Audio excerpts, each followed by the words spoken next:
Batteries fully charged. Launch ready for AEW Spark in 3, 2, 1. All Elite Wrestling discussion is live. Cue host Noah Foster. All right. So before we officially begin, right? So I gotta tell you a true story because now it's time for Zero's story time. So when I was at the gym today, right, and taking up a little workout, right, there was a thought that actually popped into my head. Okay, what was the first ever sex was like uh, like who who invented sex? I was so curious. Then midway through me working out, another thought came in another thought came into my mind. What if there was a sequel to Sex 2? How could that look like? What do you So mean a I sequel? so like I thought about it, right? Sex 1 was just penetration Oh, in either the butthole, yeah, somebody's coochie, yeah, or oral. yeah. Then I thought then I thought about it. What if Sex 2 was nipple fucking? I mean, yeah, Okay. Or that's fucked, but okay. or you get a drill, right? And you drill a hole into some poor fuck and you just stick your dick into it. That's bad. What? That's That's awful. not good. That's not good. That's terrible. bad, So bro. yeah. But like there was another thought, right? Okay. Okay. Oh, this is going down a rabbit hole. If zombie fetish is a thing, Oh Right. doesn't no. that mean that's necrophilia? It could be. That's actually a stumper. Yeah, like it got me thinking. The human race is pretty interesting, right? Uh, I mean, After this conversation, These are the thoughts that I'm gonna be honest with you. These are the type of thoughts that is one of the reasons why I can't go to a college, bro. you were thinking about this while you were working out at the gym today? Yes, What are you doing? bro. listen, Bro, I was by myself, okay? listen, Okay, good. I listen, guess that's Straight away. listen. Zero is a thinking man's man. Noah, take it away. Yeah. How does no one follow that? So like welcome to Spark. Go ahead, Noah. Well, if there's one thing I've learned being back in the chair for 1 week and 1 week only, Zero and Owen definitely have this thing handled quite delicately. And I mean that most politely. And Morgan Freeman will always have his job when it comes to philosophical discovery, philosophy, and conversation. Zero needs his own spinoff, but I digress. Being said, how the hell am I back here? But then again, I know why I'm here, because another week has passed, and you know what that means. Hello once again, everybody, and welcome back to the conversation on all things All Elite Wrestling. I'm going to once again put the plug back in here on AEW Spark. You know what this is, for I am the Sipper Man of the Sipper brand and the voice of the JMN, and my name is Noah Foster, founder and creator of this little forum called AEW Spark, now passed off underneath the corporations of FTW Productions and handled by the new host that is back once again in the primary seat. Please welcome back the leader of tonight's moderation of festivities, the Birdman, Owen Finch. And with that being said, without further ado, Owen, good to see you again. Zero, very interesting thoughts. Let's get right into it, I guess. Yes. I don't know how we're gonna. I don't know how we're gonna continue after stuff like that, but We can't. we're gonna get into it. But yeah, we have 3 shows to break down as usual. We're officially on the road for All In, and we're somewhat on the road to All Out because they've been announcing matches for All Out. So we're gonna start with AEW Dynamite This show took place on August 9th, 2023. It was commentated by Taz, Excalibur, and Tony Schiavone.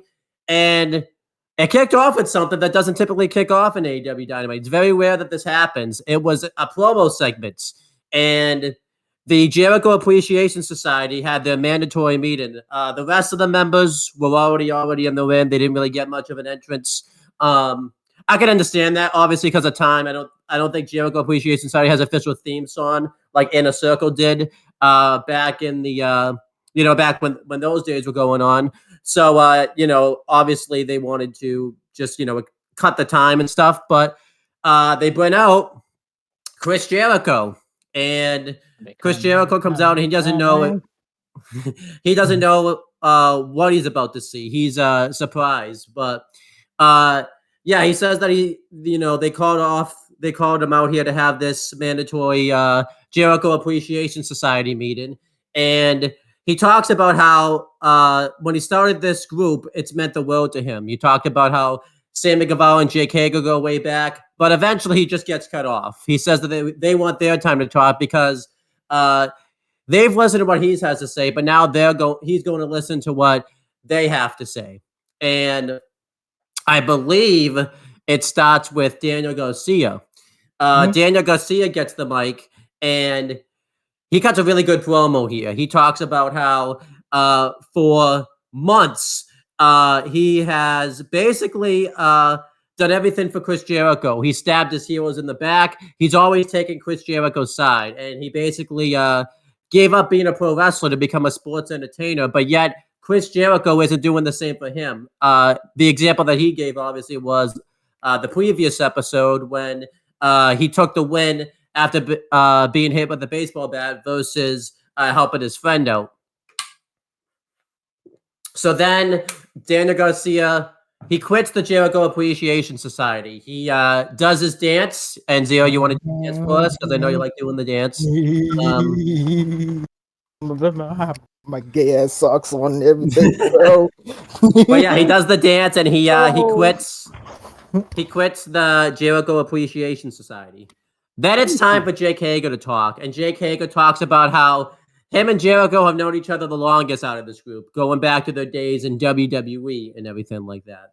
And he talks about how he's been in both groups, the Inner Circle and the Jericho Appreciation Society, and he talked about how he loved the hat that he gave him, and he said that he loved that hat. He wasn't wearing the hat on this show because he gave it to Jericho last week, but he talks about how he could be doing so many other things, like being in all these MMA fights and all that type of stuff. And he walks out on Jericho. He walks out on the Jericho Appreciation Society. And then it's time. Jericho finally tries to say something. He says, okay, I can kind of see where this is going. And he points to Ty J. And he talks about how, Ty J have a future in AEW. But however, the future got better when they aligned themselves with the Jericho Appreciation Society. They take offense to this. Anna Jay talks about how, she basically rejoined her friend and sold out what he believed in and left her friends to join up with Jericho. And now Jericho looks like isn't going to do the same thing, isn't going to stand by us type of thing. And Anna Jay quits and Ty Conti quits. She talks about how when she comes back, she's going to be the women's champion, but she's not going to be a part of this right now.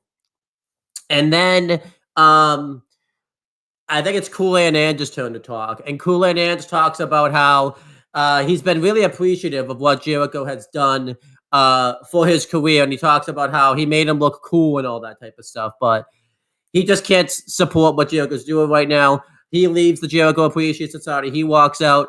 Matt Menard cuts a really impassioned promo talking about how when he was fired from the WWE, he didn't really know what was going to happen because his wife had just gotten pregnant, and he really didn't know where to go. And Jericho was the one that called him, and he helped him get a job. And he talked about how he was a big Jericho fan when he grew up. He talked about how when he got his first paycheck, he bought a Jericho t-shirt.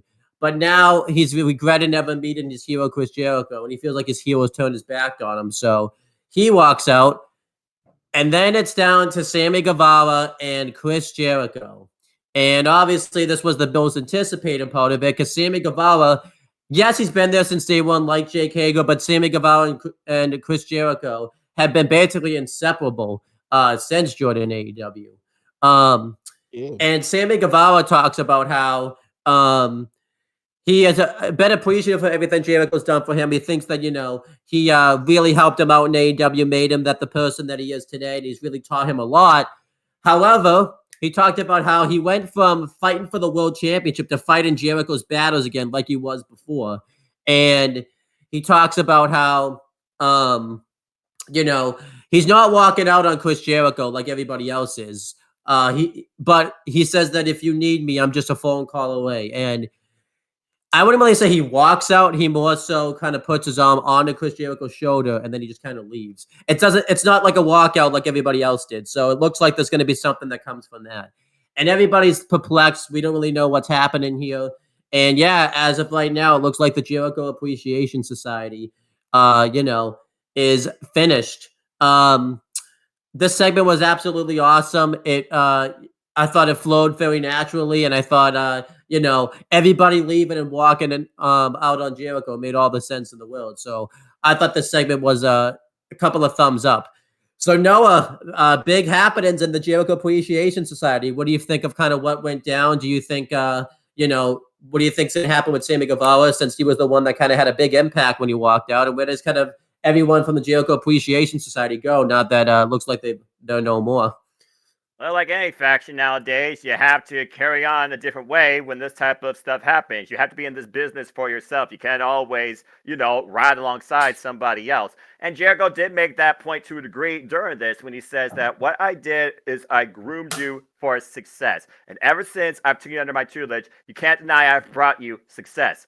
TV time, championship matches, and opportunities, bigger wallets, etc. When I looked at this from the beginning, when it started back last year after AEW Revolution, and I've seen kind of the constant, I would say, evolution, but also disintegration. And it really came ahead now with the influence of the invisible hand, Don Callis. For me, the Jericho Appreciation Society has been this longer-term story of particularly Daniel Garcia, and this evolution from just one-dimensional professional wrestler to multi-dimensional technical sports entertainer. And we've seen what that has led him to. Sammy Guevara and Jericho have been ride or die since day one. So honestly, seeing Sammy take a different way than the JS makes perfect sense to me. Because I don't think Sammy and Jericho will be separated for the long haul. If anything else, I see Sammy and Jericho coming back together at some point, if nothing else, just because respect and maybe an actual genuine friendship. As far as Anna Jay and 2.0, it seems right now they're kind of doing their own thing, where Dan Garcia was kind of in the Anna Jay spot. Now Dan Garcia, he literally does things on his own. And whether he and Sammy continue to coexist as a tag team is a whole different story. And Jake Hager, he's kind of just been the guy that was there, but he put a hat over. And honestly, he was kind of like Jericho's heavy. So what Hager does from here as far as, his Bellator MMA fighting or trying to put a different hat over in a different faction, maybe he joins the Mongol Embassy. They seem to be recruiting big men lately. I'm not sure. For me, this was not a surprise because honestly, after Double or Nothing, I kind of saw the pieces falling apart with the Jericho Appreciation Society. 2023 has not been their year, particularly Chris Jericho's year. And Sammy Guevara's already got brighter things ahead for him in Parenthood. It seems he even wants to turn over a new leaf, while everybody else is kind of still figuring out their way for All Elite Wrestling. Dan Garcia seems to have the most momentum, thanks to his character development, if nothing else, in dancing capacity. It didn't surprise me, but what will surprise me is how will they act, anybody in particular, and I think Sammy Guevara might be the only one or the first one to act based on the answer Chris Jericho gives this week. So we'll see what's next for the Ocho. As far as the Jericho Appreciation Society, it was a fun ride, and it certainly was sports entertaining. But all things end eventually. Absolutely. Yeah. Zero, same question goes to you. You obviously you've mentioned before, if you were in this position, you wouldn't have waited this long. You would have just dipped out of this faction months ago. But how do you kind of feel with all of this unfold? Did you expect all of them were going to quit? Did you think they were going to split the faction? And what are you kind of seeing everyone going from this faction? I'm disappointed in the fact that everybody did not it took this long for everybody to realize he ain't doing shit for us, bro. Like Yeah. it took him this long, and now y'all finally realize this. Man, get out of my face, bro. But like it's crazy how like Daniel Garcia was like I basically I turned on everybody. Like I literally turned on like being a pro wrestler just for you, which is also kind of a callback to his midlife crisis when like he's like, am I a wrestler or am I a sports entertainer? It calls back to that. Really fun times, to be honest with you. But now it's like I think now he's gonna most likely evolve and be like the best of both worlds because he could wrestle. He is a wrestler, but he could be a he could be a sports entertainer. Garcia just dipped. I kind of find it funny how he was the first one to talk just to express how he feels and then just left. Then Jake Hager, man, I forgot he could talk. I forgot he even has a voice because like he only I'm surprised he knows other words than I like this hat, which is 4 words. Yeah. But he did give like a whole passionate speech. But where he go from here, I don't fucking know. He probably just gonna be squashing goose. Maybe to Mongol Embassy, like what Noah said, or maybe um maybe Pelotor Yeah. because he is undefeated. Yeah, 2.0. They're just gonna be by NRJ's a corner most For the likely. time being. Yeah. NRJ. Well, she's gonna be coming up short. Like because like she did turn on her actual friends for new friends, and then she got humbled by Julia, and then now she's like, bro, what the fuck am I doing with my life? And I mean, she's going to be involved in the AEW Women's World Championship match later on in the night, so at least she had her priorities straight too. she finally did, which I'm happy for. But then Passparte Akanti, I'm gonna be honest. When I heard her voice, I was like, I thought she's more a Western than fucking Brazilian, but she's full blooded Brazilian, and I can hear it in her voice because Oh yeah. I never heard her Yeah. talk. That's the thing. I never heard her talk. She probably did talk, but I blacked out or not paid attention. But That's fair. but Backstage like vignettes, couple of sentences. It's very fair. She has not been that vocal in AEW yeah at all. yeah. So Yeah. like And I did. Go ahead. I was gonna say the only time I think she's talking in full sentence was when they were building her up as a competitor in the Mayon Classic because they obviously did like a big Oh intro video for her. yeah. But other than but even then she couldn't speak the greatest English back then. So this is the first time you've really heard her talk Yeah, fully. So bro. Like I never heard her talk in my life, but now hearing her talk, I'm like, oh shit, she is Brazilian. She yeah. is Hispanic, bro. And Oh, she said that's she'll come back next year and become a champion without his help because she quit. good luck, bro. But yeah, but the most interesting part was the Sammy Guevara one. Sammy did not leave him. He Yeah. didn't say I quit. He just said I'll be here. So in the meantime, good luck, friend. Like he basically said that I will be back, but it's all up to you. So it's like, hey, that's a true friend because yes, he sees how Jericho is a fucking annoyance to his life, but he still count him as a friend, which is a true friend, loyal. Yeah. So Yeah. Definitely interesting to see how everything led up. Jericho obviously looked distraught because his empire basically just crumbled around him. So interested to see kind of how Jericho reacts. But you know, someone who couldn't wait to hear how Jericho was going to react was Renee Paquette because she interviewed him backstage, doing a job.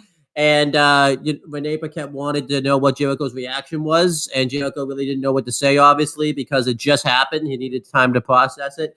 And Don Callis came up, and he acted like he felt bad about what happened. He didn't anticipate that was going to happen. So Jericho told him, that he's ready to make a decision, and he's going to announce it next week at the Fight for the Fallen episode of AEW Dynamite. So Better have that definitely fucking thing, bro.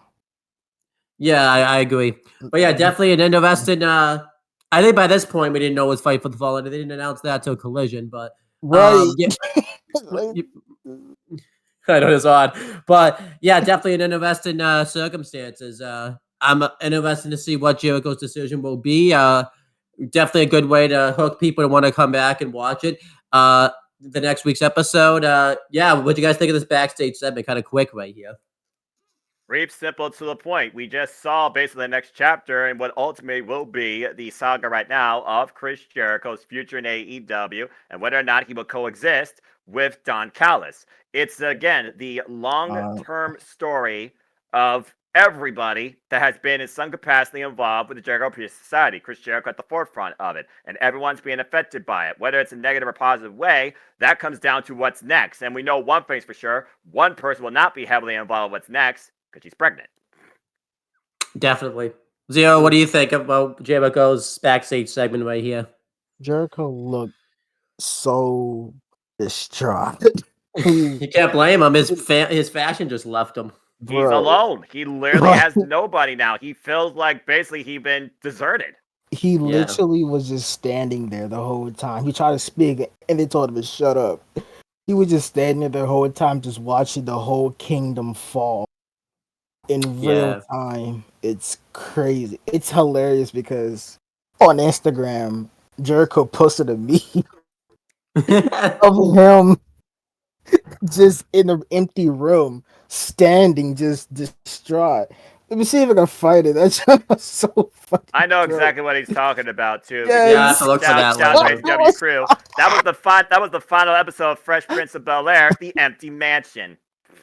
Yeah, but that shit was hilarious, bro. I mean, if you think about it, it makes sense for Jericho to be distraught because this is the first time in AEW, I think since pre the first episode of Dynamite, that he's not going to be surrounded by a faction, obviously, because the Inner Circle formed on the first episode of Dynamite. And Jericho, he's going to be alone. He's going to be by himself. I gotta say, our tribal chief Roman Reigns and Jericho may have something in common in a few months. Pretty soon, unless Jericho, joins that Don Callis family, they're both gonna be lonely. And that's what happens when you're on top. Sometimes you're gonna have times where you're gonna be by yourself. So that's the risk you take of being on top in the wrestling business and in any business. So. Yep. Then we had our first proper action of the night. It was a tag match. It was the Young Bucks versus the Hardys. I believe this is the third match of the trilogies. It might be the fourth because I'm pretty sure they faced off in Ring of Honor a couple of times and exchanged the ROH tag titles back and forth, and then they faced off at Double or Nothing last year. So kind of the fourth match of the I don't know what you would call it. I guess quadrilogy. I don't know what you call that, but this was excellent stuff. I feel like the crowd picked who they wanted to win. They definitely picked the Hardys. I think they were, Immortal, the Hardys' home area, and obviously the Hardys have that lineage that they're a really popular tag team. And this was the Young Bucks' first tag match. They said since February. They announced, on Rampage that they, are going to re-enter the tag division. I thought the commentators did a great job talking about how they have to transition back to the tag division because, they don't have that third partner to tag anymore. They're going to have ring rust when it comes to that. And then that's exactly what happened in the beginning. The Hardys destroy them in the beginning. And eventually, Jeff Hardy tries to go for the poetry in motion. However, Nick Jackson takes his head off with basically a double stomp. It was awesome stuff. And, the Young Bucks dominate. They hit the wheelbarrow suplex. They hit a double suplex. and they mock the Hardys by doing the twist of fate followed by the swanton. Eventually, Matt Hardy gets the hot tag. He hits the side effect on, I believe it was Matt Jackson. And, if you guys know Matt Hardy's career, he never has won a match with a side effect. So you guys knew Matt Hardy wasn't going to win a match. It's always the setup for either his brother or for a finish. He hits a high cross power bomb, which was awesome. The Hardys eventually do hit poetry in motion. Jeff Hardy hits a really cool dive on the outside on the Young Bucks. And then the Young Bucks mount a bit of a comeback. They hit double super kicks on both guys. They lock both the Hardys into a double sharpshooter. But the one that's legal, I believe it was Matt at the time, gets to the rope. So the hold has to be broken. And then eventually the finish comes. The Young Bucks hit the BTE trigger on Matt Hardy, and the Young Bucks get the victory. This made all the sense in the world. I mean, the only critique I have the match is I really wish FTR didn't throw out the challenge ahead of time about the Young Bucks. Wanted to face them at All In because it made this match kind of predictable. Not saying that predictable is a bad thing, but I really would have wished, they would have waited. Maybe the Young Bucks could have been the one to throw out the challenge, but it is what it is. Maybe instead, the FTR could have come out here and threw out the challenge, and then they say All In, just because that way this match would have felt a little bit less predictable, but it was still good stuff. The thing I question is, why aren't the Hardy Boys going after Bullet Club Gold, especially Jeff, since they're the ones that wiped him out all that time ago? It doesn't seem like they're going to go do that feud. That just seems really odd. But after this, FTR come out when the Young Bucks call them out and everything like that, and the Young Bucks basically accept their challenge for All In. It makes all the sense in the world to do the match at All In, considering the fact that, that's a really big venue. We're going to get match 3 there. I think that match could be the best match they ever had. I'm going to have a bias because I won't think it's probably the best match since I was there for match 2. I'm going to be biased on that. But, I think they're going to try to outdo match 2, but we'll see. But overall, I thought this match was absolutely excellent. I thought everybody looked strong in defeat and all that type of stuff and winning. And obviously, we got the tag title match. And I would say I want that match to main event, but I feel like there's one match that storyline calls for more than main event, but I would understand it because if there's ever a time for the tag titles to main event an AEW pay-per-view, I think this is the time. But I feel like the story of the main event of the world title match might call for more importance. But Zero, we're gonna start with you this time. How do you feel about the rematch happening? How do you feel about the what the Hardys have been doing since Jeff came back to AEW after having to be away for a while? And how'd you feel about the match? What are your thoughts? This was a tag match. Like, from what I remember, this was like a typical tag match. Yes, the Young Bucks may be a bit rusty in tag and like actual just tag teams, but at the same time, I feel like this is their strength, which is basically just them two tagging each other. Like, because if you see from all the history of them attack, doing tag team, they this is their mojo. So I believe this has to be the third encounter of the Hardys and the Young Bucks. I think. Yeah, I was thinking 4th because I remember they won the ROH tag titles, and I'm pretty sure the Young Bucks were the champions when they won the tag titles in ROH, and then they did the ladder match, which was the Hardys' last match outside of WWE until last year, and then obviously they had the match last year. Yeah, exactly. So this probably is the 4th or 3rd encounter, but it's not bad. I'm just still I'm still cautious of Jeff, right? I'm still cautious. I don't blame you. Jeff. That's the key thing I was waiting for you all to bring up because that was the real thing I was looking at here. Yes, because I'm literally was being cautious of Jeff. I know Jeff made an appearance in GCW. Yeah. He had one promo with Nick Gage, and then gets challenged by Jeff Jarrett to a death match. That is fucking comical. But but I I literally feel like the fact that this is going to be the rubber match for FTR and the Young Bucks. I feel like this about to be pretty fun. I don't know. Did they say this gonna be the main event or No, they didn't say it's going to main event. They said the main event's going to be the world title match. They've been saying that a yeah, lot. sure. And as you Yes, know, yes. First match that was booked, and it makes sense because you should present your top prize of your company in the highest spot. Yeah, so absolutely, yeah. but this is gonna be a really fucking good match, especially since FTR been on a fucking tear in like a few weeks with Yeah. back to back banger matches. It's fucking insane to even think about. They've been going back to back, like them versus Jay White and Juice Robinson. They've been having crazy matches, and then all of a sudden, after those two matches, they had a banger with the fucking MGF and Adam Cole. Yep. They are going crazy. So this is probably going to be even more ridiculous in a positive way. Like this is going to be even more crazier. But I'm just, man, I wonder how they're gonna build this now, because the match got announced and everything. So how is the build to the match gonna be?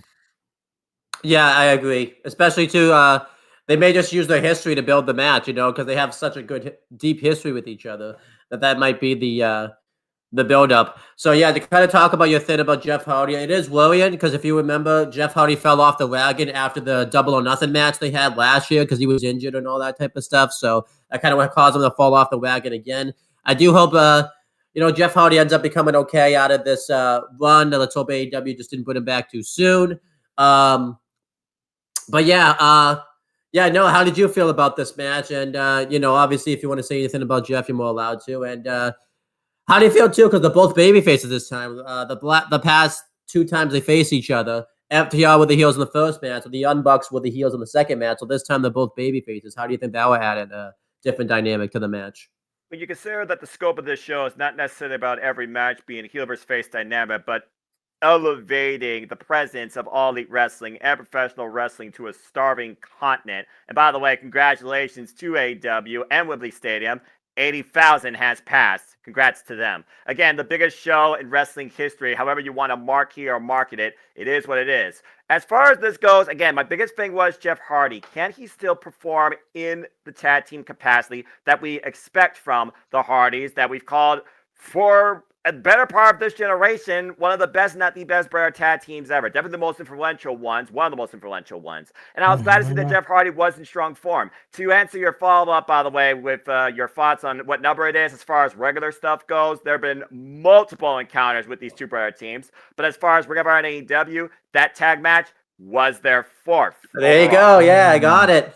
So you did get it. So I was very impressed that Jeff Hardy was held up here, but I was also very impressed the Young Bucks. They really didn't seem like they lost a step. Once they found their footing outside of 5-man, 6-man, trios capacity, and back to their roots, like you said, in tag team wrestling, they were on point. But again, it's all about cohesion and communication. You can't get a better sense of that to challenge you, especially against, again, FTR, than another brother tag team. There were many times that the Hardys, they knew what the Bucks were finna do. There were many times when the Bucks, they finally got, themselves in the game. They knew what the Hardys were going to do. And they got the better of them in the end, as they should have in the context of building this match. There's a subtleness to this match that doesn't need a whole lot of storytelling, but it does deserve background. So I do hope not just the countdown, but they do give a little bit each week into a sense of what does FTR represent to tag team wrestling? What do the Young Bucks represent to tag team wrestling? Who truly deserves to call themselves, this generation at least, greatest, and again, that's a buzzword, subjective, wrestling subjective, greatest tag team professional wrestling. It's more than just the titles here. For FTR, it's affirming a legacy. For the Young Bucks, it's proven why they absolutely are the top guys to kill it in the business. This is going to be a match of epic proportions that doesn't need a lot of story context, but you need to give enough background for us to truly invest in who we believe should be the greatest tag team, not who they believe should be the greatest among each one of them. But I enjoyed this match for what it was. And as far as the Hardys, they're kind of lost in translation. Yeah, I feel like, do you think it's odd at all that they're not going after the Bullet Club Gold, considering the fact that it was Bullet Club Gold that took out Jeff Hardy all that time ago? Or are you kind of okay with them not doing that? I feel like past wounds are not forgotten, but necessarily not holding them back. It should be something that definitely is picked up at some point, but again, Collision sometimes being its own environment versus Dynamite, it's a different perspective. I do hope that does get picked up, but right now, the context just isn't there, especially with both faction directions at this point.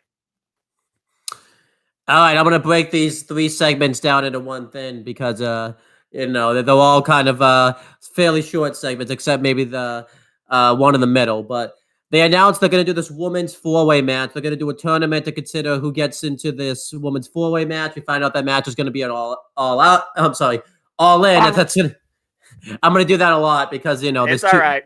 It happens back to back. But yeah, we find out that there's going to be a 4-way match for the women's world title at All In. Hikaru Shida is the champion. However, she still has to defend her championship against Anna JAS on the main event of the show. Just Anna J. Remember. There's not. Well, they didn't fix it in the graphic, so that's on AEW. Yeah. And then there's going to be some qualifying matches to determine who qualifies for it. Soraya is going to face Sky Blue on Rampage, which we'll talk about that later. And on Dynamite, since this is airing on Wednesday, tonight, it's going to be Dr. Britt Baker DMD versus the returning Bunny / Allie, but she's going to be the Bunny there. And since Toni Storm has a rematch clause for the belts, she basically exercises it and she automatically qualifies for the 4-way. Kind of odd. They've never mentioned rematch clauses before with AEW, so I don't know why they just randomly decided to announce that now, because we've seen champions lose their belts before and not exercise a rematch clause. So that was kind of a continuity error, but that was weird. I am going to give this 4-way a little bit of a pass just because obviously Jimmy Hayter isn't going to come back like they thought, as quick as they thought they were gonna. So they had to improvise, and I thought they improvised decently well. But I'll get your thoughts. And to be fair, they also provided context in when it comes to fatal 4-ways. It is the strongest showcase sometimes for the women's division. They actually showed multiple of those, including for the championship. Yeah, I know that All Out last year that Toni Storm won the interim belt, but the first time. So ever. The interim championship, the greatest thing ever. Yeah, sarcastic. But anyhow, then we have I didn't know what to call this segment in my notes. I just wrote Adam Cole and MJS friendship exercise. I think this is part 4 this time. Oh hell yeah! Yeah, this was the segment of the week. Yeah, this was the segment of the week. And then you can talk about the AEW Championship because I know that's the next thing. Anyway, continue. Well, there's one more. There's one more segment I think that tops it, but it has to do with Adam Cole and MJF. Adam Cole as MJF meet him somewhere. They're gonna go out and do something. I forgot this was before the actual. Yeah, go ahead. They're gonna celebrate. Adam Cole wants to take MJF out because he feels bad for MJF, but he feels bad for himself that they didn't win the tag title match. And MJF thinks, that he's going to, the bar. He's going to go to like a strip club or something like that. Instead, he goes to, what's it called? What is it called? A trampoline park. Yep. And MJF's not into it. He's, he's not really jumping all that much, but Adam Cole's just like really into it and all that type of stuff. He's just jumping around and all that type of stuff, just doing all this stuff. He's trying to show Max all the stuff that he's doing with all the flips and everything like that. And MJF tries to leave, says like, this just isn't his thing. And Adam Cole says, wait, but they have all sorts of things. They got this, they got that. And then he mentions dodgeball, and MJF's like, dodgeball? I could be into that. So then it cuts, and we see MJF playing dodgeball, and he's just taking out a bunch of kids with the dodgeballs. And Adam Cole's just like, Max, what are you doing? You can't be doing this. These are kids, man. You can't do this to children. You got to be nice to them. And MJF's just like, you know what? You might be right. Maybe I did go a little bit too far. And then another kid comes up. I don't know whose kid this was, but this kid has attitude problems. Straight burn. Straight burn. She wasn't wrong. She wasn't wrong, to be fair. No, she wasn't. She asked, Adam Cole, what they're doing at a trampoline park. They're old. They're not a child. And Adam Cole says, yeah, but we're just having fun. We're here to have fun. And she, I think she says some she calls them nerds. And Adam Cole says, that's not very good language. You have to learn to do that. So, and then she's asking like, so I guess you guys aren't nerds then. And then she like walks away. And Adam Cole's just like, Max, he gives the okay for Max to throw a dodgeball at her. And Max does. And you don't really see what happens. He throws it with all his might. And right before the dodgeball hits this little girl, it fades to black. So did this little girl get hit with the dodgeball? Well, only MJF and Adam Cole and everyone at the trampoline park. Nah. I know what happened. My man beamed the fuck out of that ball so hard that her head came off. Yeah. Like Jesus. This my favorite. Oh God. This segment was absolutely wonderful. And I loved how they did the typical sitcom thing where they had the little girl be rude to them, but this time they didn't get their asses kicked. Like MJF threw this dodgeball. I think he threw this dodgeball the hardest I've ever seen anyone throw a dodgeball in my life. Likely. Shit out of him, bro. Before I give you guys the thoughts on this, there's one more segment I got to break down, and that's the Blackpool Combat Club are backstage. And they cut this vicious promo talking about how they took out the best friends in the parking lot brawl on Rampage. And they mentioned that the Lucha Bros made a big mistake challenging them to a tag match because the same thing's going to happen to them. Because as what happens to all teams are stuck to the Blackpool Combat Club. And he said that, it's exactly what happened to the mentor Pac because Claudio took care of him and injured his nose. I think it's his orbital bone. So that would be his nose. That was basically it right there. And then John Moxley talked shit to Orange Cassidy, showing that they're setting up that match. So, Zero, we're going to start with you again this time. What did you think of all these segments? How do you feel about this women's four-way gonna happen at All In? Obviously, the exercise of friendship that Adam Cole and MJF had, and then the Blackpool Combat Club backstage segment. All right. I'm going to go this in my order. I'm going to do the Blackpool first because it's quick. They basically, be like all hard men. So basically, it's a typical Blackpool stuff. But anyways, the women's four-way, right? Mm-hmm. Fun fact: they actually put the women's four-way in the Fight Forever story mode because when you play story mode, they reference if you're not, doing okay. If you're doing the men's side, Hikaru Shida somehow she can speak perfect English. Basically, like she's on the stage, cutting a promo to you, saying that we're gonna do history of we're gonna do the women's fatal four-way. And there's gonna be a men's there's gonna be a men's fatal four-way too. So basically, they reference the history of how the women's four-way was probably stealing the whole show and all that. So it's pretty cool that they actually doing this now for All Out or All In. Which one again? All In.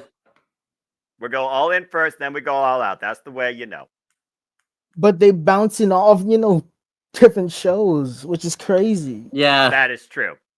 Like this match for All In, this match for All Out. They're doing it at the same time. I'm like, well, bro, I don't know which one you're doing.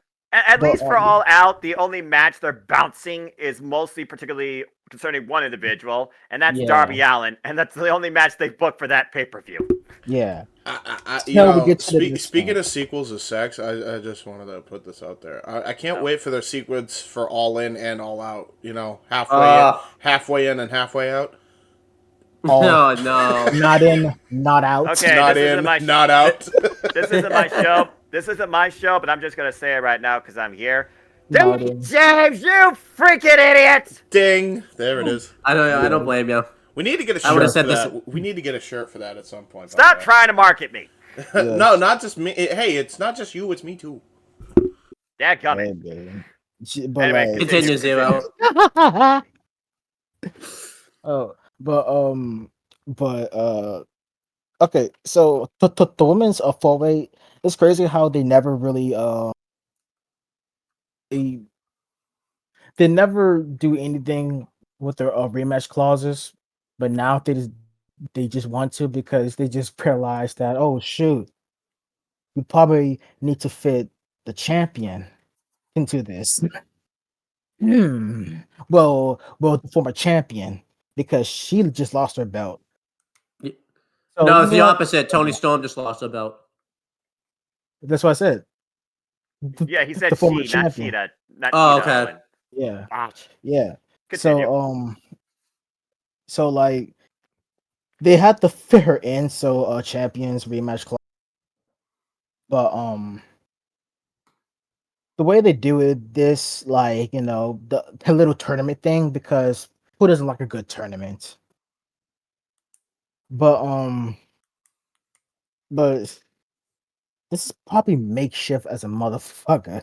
But anyways, on to the greatest thing I've ever seen in my life. Just seeing grown ass men just beating the shit out of kids with a damn ball. That shit's hilarious. But but like this was the segment of the night for me because holy shit, that was hilarious. So well, Max is a whole mood, bro. He's just there. It's like both of their personalities, it's so fun to actually just watch. You got the nerdy side, which is Adam Cole, but then and then you got this other side who's just I don't know how to explain it. It's just him. It's just Max. So to have those two personalities clash into like a certain thing is hilarious because Adam Cole is having fun. If you ever been to a trampoline park, it's fun as shit. It Like is. and like just be there and just bounce it all over the place, jump into like a ball pit or the foam pits and all that stuff. But just seeing how Max is literally like, bro, I don't want to be here. Then like you have Adam Cole just jumping all over the place, like, hey man, hey, just man said, look how high I could go. I'm like, all right, bro, you're not going high at all. Shut up. so like so like the fact yeah that then when he mentioned dodgeball, I knew for a fact when he mentioned dodgeball, I knew Max is going to start throwing shit at kids. I knew it. It just seemed that's hilarious. You could tell those kids are just plants because the shots of the balls and shit. But just the concept itself is hilarious. Just imagining being there and see Max share the balls at these bro. It's crazy, bro. Zero can't contain himself. It's funny as shit. It is funny. I'm not gonna lie, it is funny. Grown ass man fucking up these little kids who is so innocent. Then Max is being a dick, bro. And like it's just the slow motion just makes it better. Then Adam go like, "Come, Max, what are you doing, bro? What are you doing? It's just kids. Stop it." Then this little bastard brat decided to be smart, talking mad shit, calling, saying, why you grown ass men over here, bro? Go away, you bunch of nerds. Adam Cole just, because he's Adam Cole being there. He let, stop. When she turned his back, Max get her. I love I I'm happy that they are making this go longer. Yeah. They could have just ended right after that tag match, but they didn't. They let this cook. They letting this cook, and I love every second of it, bro. We need more segments like these in pro wrestling. Just we need them more. But yeah, Take notes. Noah, how did you feel about all these segments? All right. Well, Blackpool Combat Club, the key thing to think about here, Blackpool Combat Club is untouchable. Come at them if you will. Fight against them if you choose to. Try and avoid bleeding if they let you. Best friends learn the hard Survive. way what happens when you F up with them in a parking lot fight. Poor Sue's minivan. I hope she had good insurance from State Farm with them. Again, And- too, by the way. Again, this Like a happened. good neighbor, State Farm is there. Yeah, Jake from State Farm was not Survive. there at that parking lot fight. I guarantee you that. Mm-mm. As far as the Fatal 4-Way, like I said, Fatal 4-Ways for the women particularly have been a highlight of AEW since its inception back at Double or Nothing 2019. To a degree, think about it. You had Awesome Khan, Kylie Ray, Dynamite Baker, DMD, and, well, Nyla Rose. It literally kicked off what basically was a presence of women's wrestling in AEW. You think about the pandemic, and you think about Chris Statlander, Britt Baker, Riho, and Sheeta. You think about sometimes on Dark, we had 4-way showcases with people that are no longer there, but I'm just saying. It's one of those ways where I feel like it showcases the women's division the strongest, even in a limited time capacity. And they particularly have used it to their fullest advantage for championships. You even said it yourself last year at All Out. So I'm kind of happy they did this again, but I don't call 3 matches a tournament when it's pretty much black and white on paper. You know what's going to happen. I was hoping for a little bit more variety because you're going to have Saraya there because it's Saraya. It's her house. She's going back home to her country. Duh. Tony Storm, okay, champion gets a bye. I can respect that. But at this point, you should have, I don't know, maybe her, have, just a qualifying match because if she really wanted to go after her championship again, why not ask for a one-on-one rematch ahead of All Out or All In? You know? Just saying. I honestly thought they were going to do Tony Storm versus Sheeta at All Out. They still might do that. And then, as far as Databreaker DMD, the Doctor is the face of All Elite Wrestling for a perspective of women. So, of course, you got to have her involved in some capacity. Sky Blue got the shine, though, against Saraya. Good bout, but of course, I know we'll talk about that later. I'm very happy to see a good friend and a person that Britt knows very well, both as a rival, an opponent, and an ally she is facing in this tournament. It'll be a great way to bring back the bunny to see if she truly is back to ring wrestling capacity. It's the thriller versus the pillar. I'm looking very forward to that. And as far as the coup de grace, this segment, what they captured in this strange bedfellows that should have its own sitcom at this point. The lightning in a Burberry-aligned bottle. A trampoline park. Adam Cole as spry as a kid. MJF as pouty as a man you can get. And then he just takes out that frustration on those kids, even saying one of those kids like, I slept with your mother. Your father is not your father. I'm your dad now. It's like, Jesus. He has no boundaries. And then Adam Cole trying to put a stop, because Adam Cole is trying to make MJF a better person. Let's always put that in perspective. This whole tag team tournament really came down to Adam Cole making MJF a better, more tolerable person. To the point now they call each other best friends. And even Roderick Strong needs to learn boundaries. And then the subtleness, where MJF's just attitude and influence subtly has also been to Adam Cole's own professional and personal development. One more. You know that kid was knocked out cold. Kudos to the plants, by the way. Well acted. I really enjoyed all 3 of these segments for what they are worth, but I do wonder one thing, though, out of these 3 segments, particularly the Blackpool Combat Club. Subtle tension brewing long-term and long-distance, it seems, with one John Moxley and Eddie Kingston, where he still is waiting on that phone call, It has not been picked up. You know why? Because Kingston is in his sanctuary. I think Jon Moxley wants to turn that into hell and remind him exactly who he is. And we'll see that soon enough, I think. As far as the women, it's the greatest stage for them yet.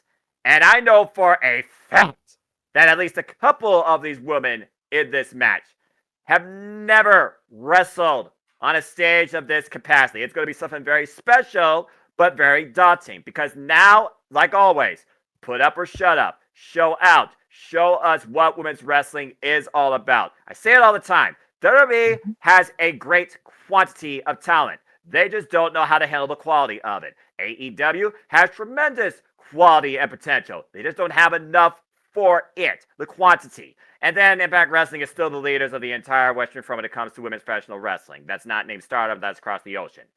So overall, I enjoyed these segments, and I'm looking very forward to the Women's Fatal 4-Way. And as far as MJF and Adam Cole, let the saga continue, and we'll see what soon unfolds. Yeah, we still got to wait a little bit longer, though, because first we have a FTW Rules match for the FTW Championship. It's Jack Perry defending his newly won championship against Rob Van Dam. Jack Perry comes out. He's obviously holding the title very disrespectfully. He's just dragging it on the ground, which Tony Schiavone and Taz aren't happy about. Taz particularly. I don't know. I felt like Tony Schiavone was pretty pissed about it too, though. I felt like there were some points I thought he was pissed about it even more. Which you can understand Tony Schiavone, even though he didn't make the belt. He sees championships as valuable properties, and I think he hates it when you disrespect the championship title. Yep. Yeah, LVD, he starts the match. He gets the better of Jack Perry in the beginning, but Jack Perry, has to take a breather, has to take a moment to collect himself, and eventually, LVD catches up to him after he does this a few times, and he hits a drop kick outside the ring. He throws Jack Perry into the barricade, because the barricades this week, since it's not the episode 200 anymore, they're back to the traditional set and all that type of stuff. Well, I shouldn't say traditional. They're back to their new set, because I guess because 200 was the traditional set. I missed that traditional set, bro. Me too. And yeah, LVD grabs out a trash can. He just destroys Jack Perry with this trash can. He hits a moonsault off of the barricade. He does his guillotine leg drop Amen, by the way, across the back of the head.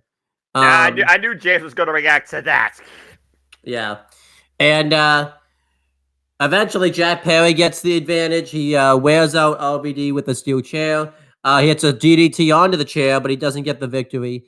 And Jack Perry dominates him for a long time with a wrest lock. He sets up a chair in the corner, which ties in later. And eventually, RVD mounts a comeback. He hits Rolling Thunder while the chair's across Jack Perry's ribs. He hits a split leg roll up, but Jack Perry kicks out of it. And then he hits the 5-star frog splash, sending Jack Perry through the table on the outside that was set up. That ends up kind of becoming RVD's undoing a little bit later. And then eventually, Jack Perry sends RVD into the steel chair in the corner. He rolls him up. He holds the singlet, because it's really not, he doesn't have tights on. He's got more of a singlet on. And he gets the victory. Overall, I like this match. Wasn't really a big fan of the finish. I thought the finish could have been a little bit better. I thought it was a little bit anticlimactic. I guess that was the point, though, just because Jack Perry is going to win by any means necessary. It's just like you've seen RVD throughout as much time in ECW and even WWE go through, have this bump happen to him a lot worse, and he survived a lot worse. And I felt like the match was really finding its drive, and I thought they ended it a little bit prematurely. But the winner...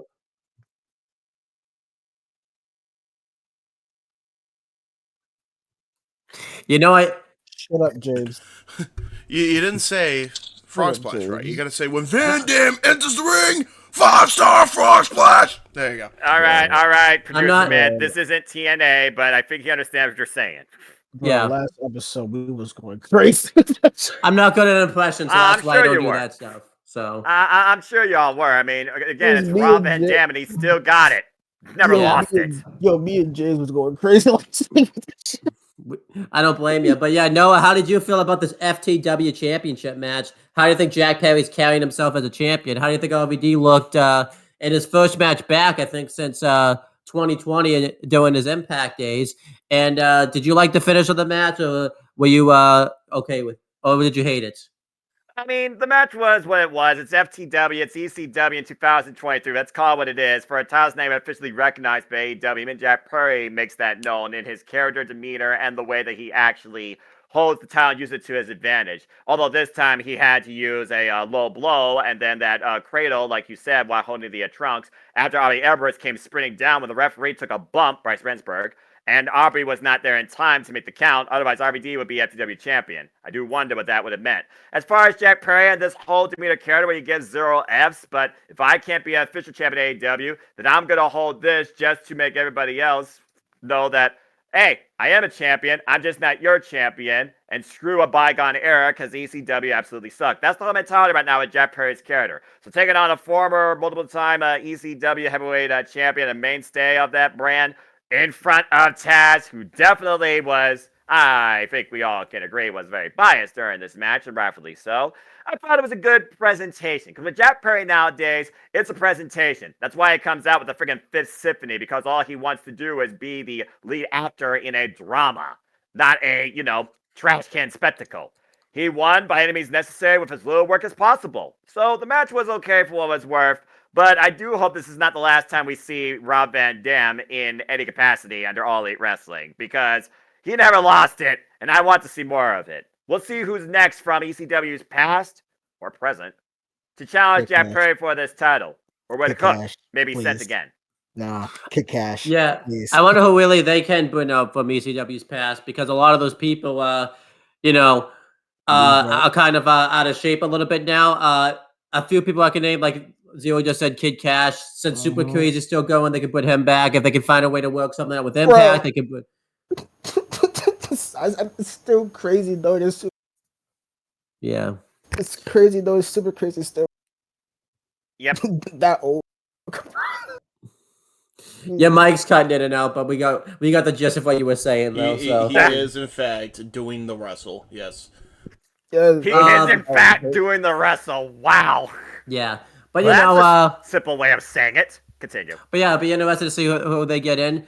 And, if you want to know news reports, everyone's thinking that, WWE's possibly pissed that RVD did AEW. Apparently he had permission from WWE to do it, actually. They gave it the okay. He did send a tweet saying that it may have happened or it may not have happened, but he just did it basically to shut up the fans so that way he could just stop hearing about it, because he was, I think, sick of it by that point. Yeah, unfortunately, fans don't know how to shut up. That's part of the problem with this day and age, but continue. But yeah, Zero, how did you think RVD did in his first match back? Did you like the FTW rules match? How do you? This motherfucker, fucking. Oh shit! Kid Cash hasn't wrestled since 2020. That fucking sucks. But Dang. But well, neither did RVD, and he still look good. So right. That's because RVD is built stupid. He's getting old, but this man still feels like he's wrestling during the TNA days. Like, you got that fountain of youth like Billy Gunn, but Billy Gunn apparently is retired. Bro. Yeah. Like, this man, this was a really good match. Jack Perry, he's still a bitch in my opinion, and he always will be a bitch, no matter how much of a bitch that bitch is. But bars. But real honesty with Zero tonight. Yes. That's the one thing about me. I'll be honest, but nah, I wear hard on my sleeve. But like, and he doesn't even have sleeves. Yeah. Fair enough. Continue, bro. but the thing is that just seeing the whole dynamic between Jack Perry and RVD is pretty hilarious, because like RVD is being high risk. Jack Perry is like out of his element. He's literally lost. He's like, what the fuck is going on? Oh shit! Why is there a chair coming out my way? Like, he's just so bamboozled. He's Smuckledorf. Like, he is like, he don't know what he wants.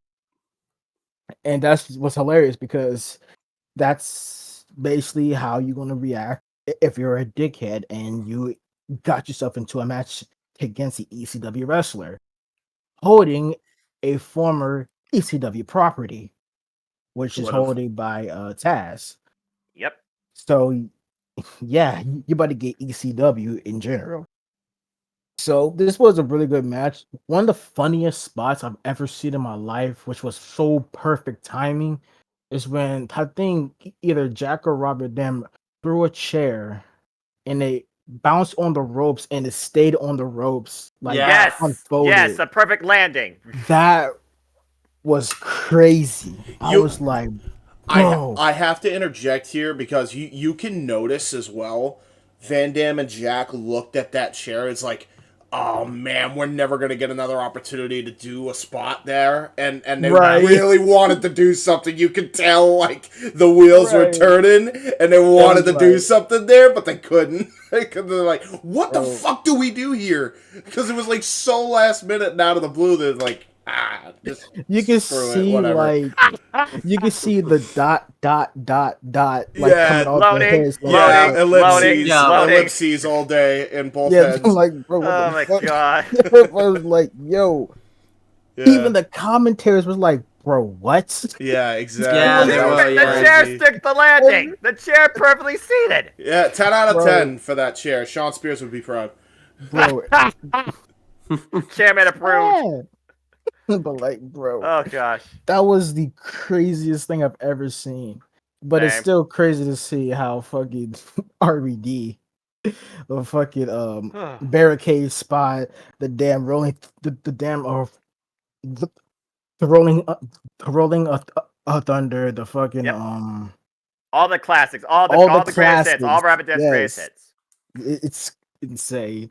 This man is RVD probably he's not gonna be like full time, but it'd be nice to have him, here or there. But I wonder what else they're gonna pull from the bag for the FTW title. That's Maybe Yeah. another ECW legend. Maybe so. Maybe bring back Nick Gage. Oh yeah. You're trying to kill Yeah. Jack Perry? I think Jack Perry No, will die. I think that would rule though. I think that dude, if they actually book Nick Gage, God. if they book Nick Gage versus Jack Perry and they have him come out to to his Metallica theme for Whom the Bell Tolls, game over. Dude, that stadium in All In's gonna erupt if that happens. Bro, imagine this, right? An open challenge for the FTW title. Then I hear is gong. Yeah, dude. Yeah. And the internet would be broken in so many different ways for that. Like Bryce's face was broken when that chair was thrown and Jack Perry ducked. That was great. Yeah. Been a while since I've seen Bryce take a bump. Kudos to him, but jeez. Yeah, he got destroyed. Yeah. But yeah, that's my thing. So Fair enough. all right, dude, go up. Next, the Lucha Bros get interviewed. Really, Alex up ahead does most of the talking here, obviously, but Guys, do that like shit. What a hype they talk man, about man. how the gunning for the Blackpool Combat Club after taking out Pac and after what they did to Best Friends in the parking lot brawl, and they said that they're going to do this not only for Pac but for themselves, so that way they can get themselves in contention for to get back into the tag title contention, whether that's the ROH or AEW tag titles. I don't know. They didn't make that clear, but only time will tell. But typically, we would cover these two segments. Hey, listen, separate. the answer to that question, Owen, is yes. Continue. Yeah, typically we would talk about This these. freaking fantasy booking. Typically, we would talk about these next two segments. But since the next segment's a significant segment, what do you guys think of this segment? We'll start with Zero. How did you feel about the Lucha Bros promo? Alex is a hype man, bro. He is a hype man. Yes, he is. Perfect role. Just seeing, like, if you remember, came out into Oscuro and Yes. ain't got Alex really. Man was really Okay, it's really bad now. It keeps cutting in and out like every word, bro. Yeah, just yeah. I think it might be the wire. Yeah. It'd be your wire, bro. Technology, technical difficulty. I know it's the worst. Yep. But like, Yeah, well, that's what I do with IT. I troubleshoot such things like that, but I also maintain them. So there you go. Yeah, but like when he came out as a Penta Oscuro, you could tell Alex was so into it. he was geared up for it. Got the robe, the hoodie, and all that shit. And whenever he's with any like Mexicans or luchadors, you would always see him by them, and his energy is unmatched. It's unreal. You could tell he really loves what you're doing, and I love it about him. But I also forgot how Phoenix English was, because didn't he have like a speaking role in freaking Lucha Underground? Yeah, but he did most of it in Spanish though. So yep. Because I know, Quito. Yeah, because I know Penta, he doesn't have that good of English, but I do know Phoenix, he could speak English, which is crazy. Mm-hmm. But yeah, the Death Line has declared himself. He's gonna beat Blackpool. Press X to doubt, but yeah, so it's basically just straightforward, bro. There's nothing else better to say. It's just straightforward. Yeah, how did you feel about this, Noah? Them getting into the tag title contention and stuff. I mean, again, they are former Ring of Honor World Tag Team Champions. Best Friends arguably cost them that match, and right now they're feuding with Blackpool Combat Club after the bastard Pac fell short, and they're feuding with them. And Pac is also injured, but the Lucha Brothers, again, as Abahanti even said it, Death Triangle, as they have the similar jacket. This is a family. This is brotherhood. And since Blackpool Combat Club is part of the reason that they took out their boy, they're going to do their best to take them out. So the Warrior factions continue. It's pretty simple as that. Mm-hmm. All right, and then we have the best segment of the whole week. Here we go. You, baby, come out to cut a promo. And they came out together, and good Lord Almighty. MJF introduces himself. He talks about he talks about how he's their scumbag now. And he mentions the rumors that everyone comes around that the last time they were in wherever they were, I forget where they were. He Columbus, called that Ohio, place Nationwide Arena, because I'm an Ohioan. Yeah, I'll explain this, Noah, because he did explain themselves. He said that he said some things about Ohio that was not true. It was doctored footage. It was doctored information. It did not happen. Come on, Noah. You've edited shows before. James has edited shows before. I've edited shows before. Zero's edited shows before. That's totally what happened. Listen. It absolutely could have been edited. I believe MJF. I think he's being absolutely truthful there. Yeah. But he says that in the interest of fairness, if Noah's acting the way he's acting, and MJF said anything that looked like it was bad about my town, then we have a problem. But it is what it is. Boston, this isn't about you. Well, then again, I guess it is about you, because geographically he did say that the Midwest is not mid. So fine, bygones be bygones. Hey, listen. He used to live in Mass once. Fair enough. But he didn't say that the Midwest wasn't mid. It was doctored information. He said that you're not mid. He said that you guys are cool, Noah. He says that you're cool now. So you're in the cool club now. I hope you feel good about that. So check your hubris at the door. Nice try. But wow, right, MJF. I'll hold you to some degree.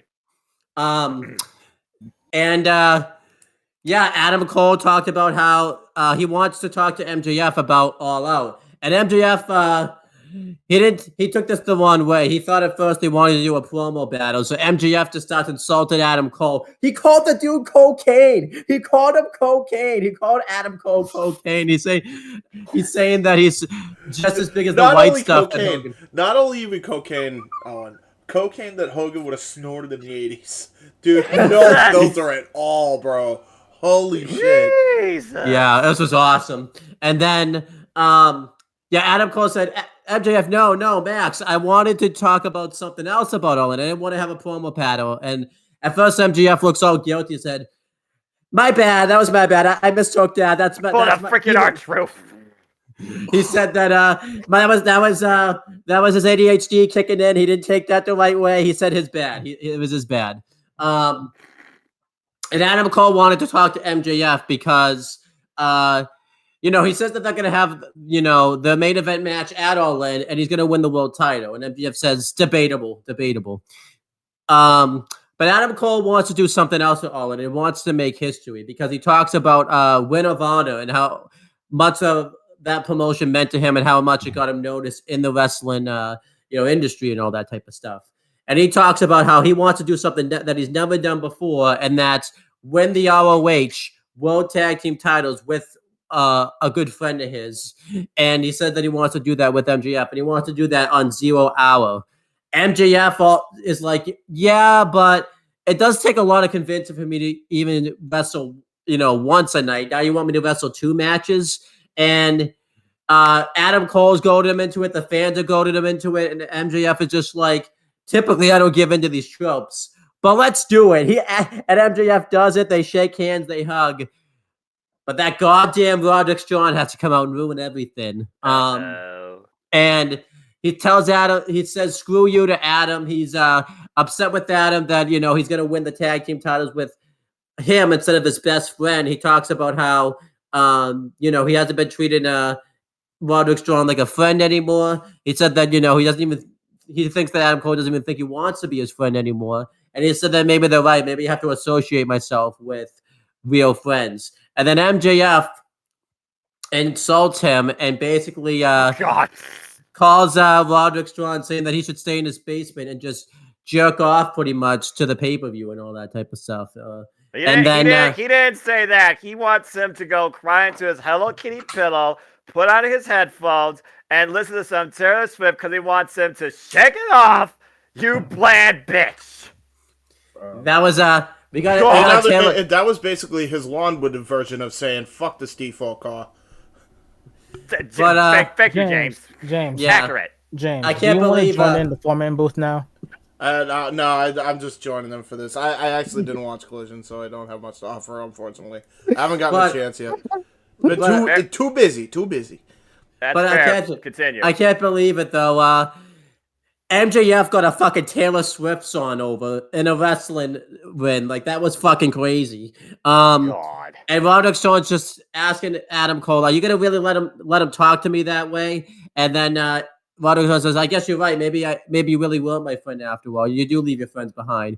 And the OGK come out and they embrace Roderick Strong. And it looks like we've had a reunion of sorts of the Kingdom. And then that's not it there. MJF says, oh, that was kind of awkward. And then Adam Cole turns around. He pushes MJF and he's like, what the hell's wrong with you, man? What is going on? And MJF has this look on his face. He acts like he's all scared at first, but then he gets like an intense look on his face. Adam Cole apologized and said that things are just really tense right now. I got to go make this right with Roddy. And MJF is just like, okay, go make things right. It's cool. And then they fist pump, they hug. Adam Cole goes to make things right. And that was the end of the segment. So definitely an interesting segment right here. I thought this segment was absolutely awesome. Really great storytelling on all parties involved. And I hate to say this, as much as I love stories, I hope they don't put the titles on OGK and take the titles off of Aussie Open. And it would probably be a better story if OGK were the champions going into the 0 Hour. But Aussie Open deserved the fucking match at All In. They're the hometown boys, and the match would just be a better match, I think, if it was Aussie Open over OGK. But, I get the storyline, but this is going to be the one case I'm actually calling for the story not to be followed and just have Aussie Open just in the fucking 0 Hour match. But I thought this was great stuff. And, this is like going to be the first time in AEW history where the champion has to pull double duty pretty much. I think ever. I don't think the champions ever pulled double duty. So that is correct. But yeah, Zero, how did you feel about how all this played out? With how do you feel that the champion's going to pull double duty at All In? How do you feel about how Roderick Strong played into this? And do you think Roderick Strong is going to break up this friendship between MJF and Adam Cole? First of all, Roderick Strong needs to take out that goddamn fucking brace, bro. How long? This is like damn near like almost a whole month or so. Yeah, it has been a whole month. Yeah, it has been a month. That is correct. This nigga still has the same fucking neck brace, bro. Bad neck. He's got bad neck. Did you watch that episode of Collision? With Samoa Joe freaking dropped him on the damn steel chair. It was an embryo explosion. It wasn't Yeah, even I that know. bad. I know. Why does I- That Did is you think all the fans know that, though, to be fair? I'm just saying. But anyway, continue. bro? Roger, take off that goddamn neck brace, but you looking crazy. It just come Going out crazy. like it was just like bro. But this segment was actually pretty. It's more story than like a comedy, Exactly. even though MGF is just fucking about to go crazy against Adam Cole on the mic. Oh, Lord. then like it's like I kind of feel like this is going to lead into like either two things. Maybe MJF going to turn or vice versa. Because what I really want to happen is I want if they're going to pull the trigger on like turning on them, I'd rather have Adam Cole turn on MJF Fair. and have the Kingdom, the OG Kingdom, and let's see how far they could go. But one thing I would say is that I feel like at the 0 hour they're gonna lose, which is gonna give us some heat for the main event. Context. Yes, because like if they lose in if maybe it was because either miscommunication because of Roderick Strong, which is gonna lead to a more intense vibe in the main event. And I feel like that might happen. If it doesn't, color me green. But this is gonna be a. I need a promo segment with just MJF and Roger. I feel Oh like yeah. Agree. once that happens, it's going to be the group. I feel like either two things going to come out. More context on friendship and a lot of wow. MJ. Why are you calling for Roderick Strong to get eviscerated on the microphone and absolutely get Because murdered verbally? Why? Why do you do this? for my amusement. Hey, let him have his amusement. If that's what he wants, let him Yes, have it. I So. just I want mean, to that's his see this choice. happen, bro. plus, plus, it would kind of bring more fuel to the whole fire. So, but I feel like that has to happen at least one, probably the week after, or maybe in a random backstage segment. Because I feel like it's gonna make things more funny and more fun. So yeah, that's my thoughts. Noah, same questions go to you. How did you feel about this? And where do you see this going? This is the most intriguing thing AEW has done in a long damn time. I'll tell you what. It's one of those things where, again, strange bedfellows, blindside tournament. You did not think this team was even going to make it out of the gates. And they made it to the finals, and you fought. Adam Cole expected it. MJF was about to do it. They didn't do it. They found a way to extend this. And what felt like mutual, may the best person win at All In is slowly deteriorating into self motives. The thing is, though, we know MJF. He is more likely, in the fan's eye, to do what the devil needs to do to make sure they leave with the prize. But has Adam Cole been playing the long con this entire time? And that's undisputed, despite the fact that one, Kyle O'Reilly is still injured. Get well soon. The whole Yes. idea of this Roderick Strong, the OGK, that Kingdom Come, that King's Will carried out. I mean, even Adam Cole said it. He talked about the legacy of the Ring of Honor tag division, including the Kingdom, including the Kings of Pro Wrestling, including the Briscoes. God rest Jay Briscoe's soul. Mark Briscoe, get well soon. There's so many different ways right now that this butterfly effect of a narrative, all the way to the culmination of who will come out of All In as the AEW World Champion, has me so excited to see what happens. Now we got Roderick Strong, OGK, Aussie Open. That's the next layers to this path. Based on what happens in that title match, like Zero perfectly said, context will come out of it. Think about it. The 0 hours before the pay-per-view begins. Based on that match result, you might literally see Adam Cole and MJF remain separate with no communication, just self-stewing thoughts till it's time for them to come into the main event. I thought this was brilliant. It's continued progression in what I think is going to be the evolution of Adam Cole more so in AEW. And Jericho even teased it. MJF, imagine if you're a babyface. You'd be the biggest babyface of this company. Suddenly put, he might be our scumbag. He is slowly becoming the biggest babyface right now in the company because he's played the sympathetic heartstrings of the fans and Adam Cole particularly. Because Adam Cole has become more accepting to him. Except when he found that Jeff was a little bit out of place and he literally put his hands on the devil and realized what he was doing. What's more important to Adam Cole right now? The AEW World Championship or his friendship? To be continued. Yeah, excellent stuff. And I think a lot of people have drawn comparisons saying this is a lot like what they did with Seth Rollins and Braun Strowman all that time ago, where the champions, had a tag title match and then wrestled the show. I don't think this is at all like that because they've built these two guys up into a tag team and the storyline's just much better. So, yeah.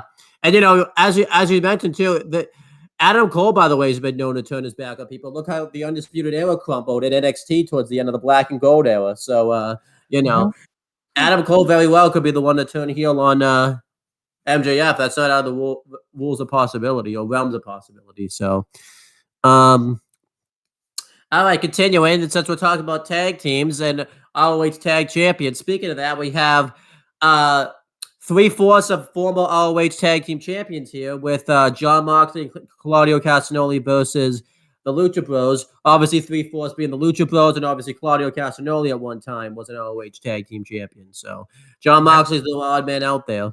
And yeah, the match starts. Blackpool Combat Club are waiting for the Lucha Bros to hit the ring. However, they come up from behind and they lay them out with super kicks to kind of get the jump. But before the match even starts, there's a big brawl going down. Everything's just all types of crazy. Eventually, the Blackpool Combat Club get the heat on them. I thought they actually worked this very well into the picture-in-picture break because they realized they were going to have to get the cooldown spot. So they got the cooldown spot and they got the heat during the picture-in-picture break. I thought AEW timed that very well. They dominate Ray Phoenix for a long time. And John Moxley did get busted open here. I know a lot of people Go figure about that. I'm not going to complain about that. I thought the commentators made sense out of it because this was shortly after the parking lot brawl, and there was still some, tissue there that would have caused them to get cut open either. So I was originally botch. Yeah. Well, it was a brawl technically, so. Yeah, brawls are not nearly as violent as what we saw this past Friday Rampage. That's why AEW does fights, not brawls. That's fair. But again, I originally was going to complain about that, but I thought the commentators actually made it make sense. So good on the commentators on that one. And then eventually Penta El Zero Miedo gets the hot tag. He goes off and everybody hits a really good tilt-a-whirl backbreaker on Claudio. And they're gonna get pulled off the ring, but then Wheeler Yuta comes out and during all this chaos, everybody's just laying each other out. Penta El Zero's mask gets pulled off and he gets pinned, and obviously because he's trying to cover his face, he doesn't want to kick out, so he ends up losing the match, and Blackpool Combat Club get the win. Afterwards, they continue to beat down the Lucha Bros. They just destroy them. They lay them out with their finishers, and yeah, Blackpool Combat Club still looks very strong. We didn't see any of the Best Friends or Orange Cassidy, which I don't think was needed because I think it was good for them to sell the beatdown of the parking lot fight. But I liked this here. The beatdown probably went on a little bit too long for my liking, but that's the Blackpool Combat Club for you. They're not going to stop beating people up until they feel like they've sent the message, and I think they sent that message. Exactly. So, yeah, overall, I enjoyed this. Noah, how did you feel about this? And where do you see this going for all these tag teams? Because it seems like some type of triple threat feud or something's kind of forming here. Damn good, violent, physical, high-octane physical tag team match with these four men. Absolutely love this match. It was brilliant. As far as where it's going, again, it's been the developing faction warfare with Blackpool Combat Club and the Death Triangle, with the Best Friends basically playing as accomplices. there are multiple narratives right now you got going here. First off, let's remember, Wheeler Yuta was involved in this. He also played part in this and neutralizing not only the hype man, but making sure Blackpool Combat Club have the advantage. With Claudio Castagnoli making this as personal as possible, taking the mask of Penta, it very well might be an impromptu Ring of Honor World Championship match. We know underlined right now, Jon Moxley's probably being set up to face Orange Cassidy, quote unquote. Whether or not it's for the title, remains to be seen. And as far as, again, Death Triangle, where they go from here, well, they lost here. The best friends right now, they've been neutralized. Both the best friends and the Death Triangle have had their butts handed to them quite physically, particularly against Blackpool Combat Club. I can see a strange alliance of sorts here being set up for a wild 8-man dance if need be. It's just a matter of what you necessarily do in that sort of capacity. And yes, I know Bryan Danielson is still injured, so maybe not 8-man, but I think there will be some mixed faction warfare because the enemy of my enemy is my friend for the time being. So as far as where things go from there, that's where I'm seeing it because, again, it is sacrilegious to a luchador. Their mask. Claudio took that. There's going to be hell to pay. And they could still do an 8-man because if they show Choju, they could fly in Shota Umino because he's pretty big in the UK. A lot of people know who he is. That'd be a big venue for him to wrestle in and all that type of stuff. That's true. But also, I mean, somebody even brought the idea, okay, Chris Hero might be part of AEW as a producer. What if they reunite for one night only? Kings of Pro Wrestling. Yeah, that'd be nice. I don't know. So yeah, Zero, how did you feel about this match, and what do you think everyone's kind of going from here? Since it seems like something's being set up for either All In or All Out or both. I'm going to be very honest. All right, I do not remember this match at all. Man, I really don't know because like I think I was watching it, but I wasn't watching it at the same time. Yeah, it just because my mind just went fucking left, right? Yes. Well, I mean, most of the night up to this point, because let's keep this in mind. This show was very more story-driven focus than Wrestling Showcase. Yeah, because like there's a lot of stuff going on, and I really don't remember half the stuff that was happening. But I would say this: I think from what I'm seeing, what they're building up is probably just they're building up something for a Blackpool because, as you see, the Lucha Bros are because the only way they got to this match is because that parking lot fight, which was fucking crazy. Yeah. That damn curb stomp to the window was insane. But as we see later on throughout the week, something got built up. But this was the fact they had to do a pencil like that was dirty. Then Claudio was a dickhead. My man had his mask on just with Zero. I'm like, bro, all right, man. Yeah. But I think this is just a stepping stone because I feel like Blackpool is going to play a more role soon. I don't know when, but I know they're trying to build up something. Yeah, just the question is what they're building up. Only time will tell. So then Kenny Omega's backstage, and Alex Marvez tries to get a word with him. He wants to know what's going on with Kenny Omega. And Kenny Omega just tells him that next week on Dynamite, he's going to have a sit-down segment with J.O., and he's going to talk about his plans with about what he's going to do with All In. Since he was mentioned in the tag title match, he was kind of talking about how he's looking forward to that, and obviously he's going to be biased towards his friend, but he thinks that's going to be a hell of a match. And, that led to him talking about that. Alex Marvez tried to say, well after Kenny Omega walked away, was saying like, well, can't you tell us at all like anything about that interview? But he just laughed. He wasn't interested in talking about it. Alex Marvez could not. He always fails to get the scoop. He never seemed to get the scoop. That's fair. Zero. How did you? Because Zero, Alex Marvez a loser, bro. How did you feel about this interview segment with Kenny Omega and Alex Marvez? And what do you think? It wasn't no segment. This was like a Tony Khan got an announcement to make the next week. Like Damn. bro, the fuck, bro. This wasn't a not wrong. segment. He's not wrong, to But be like, fair.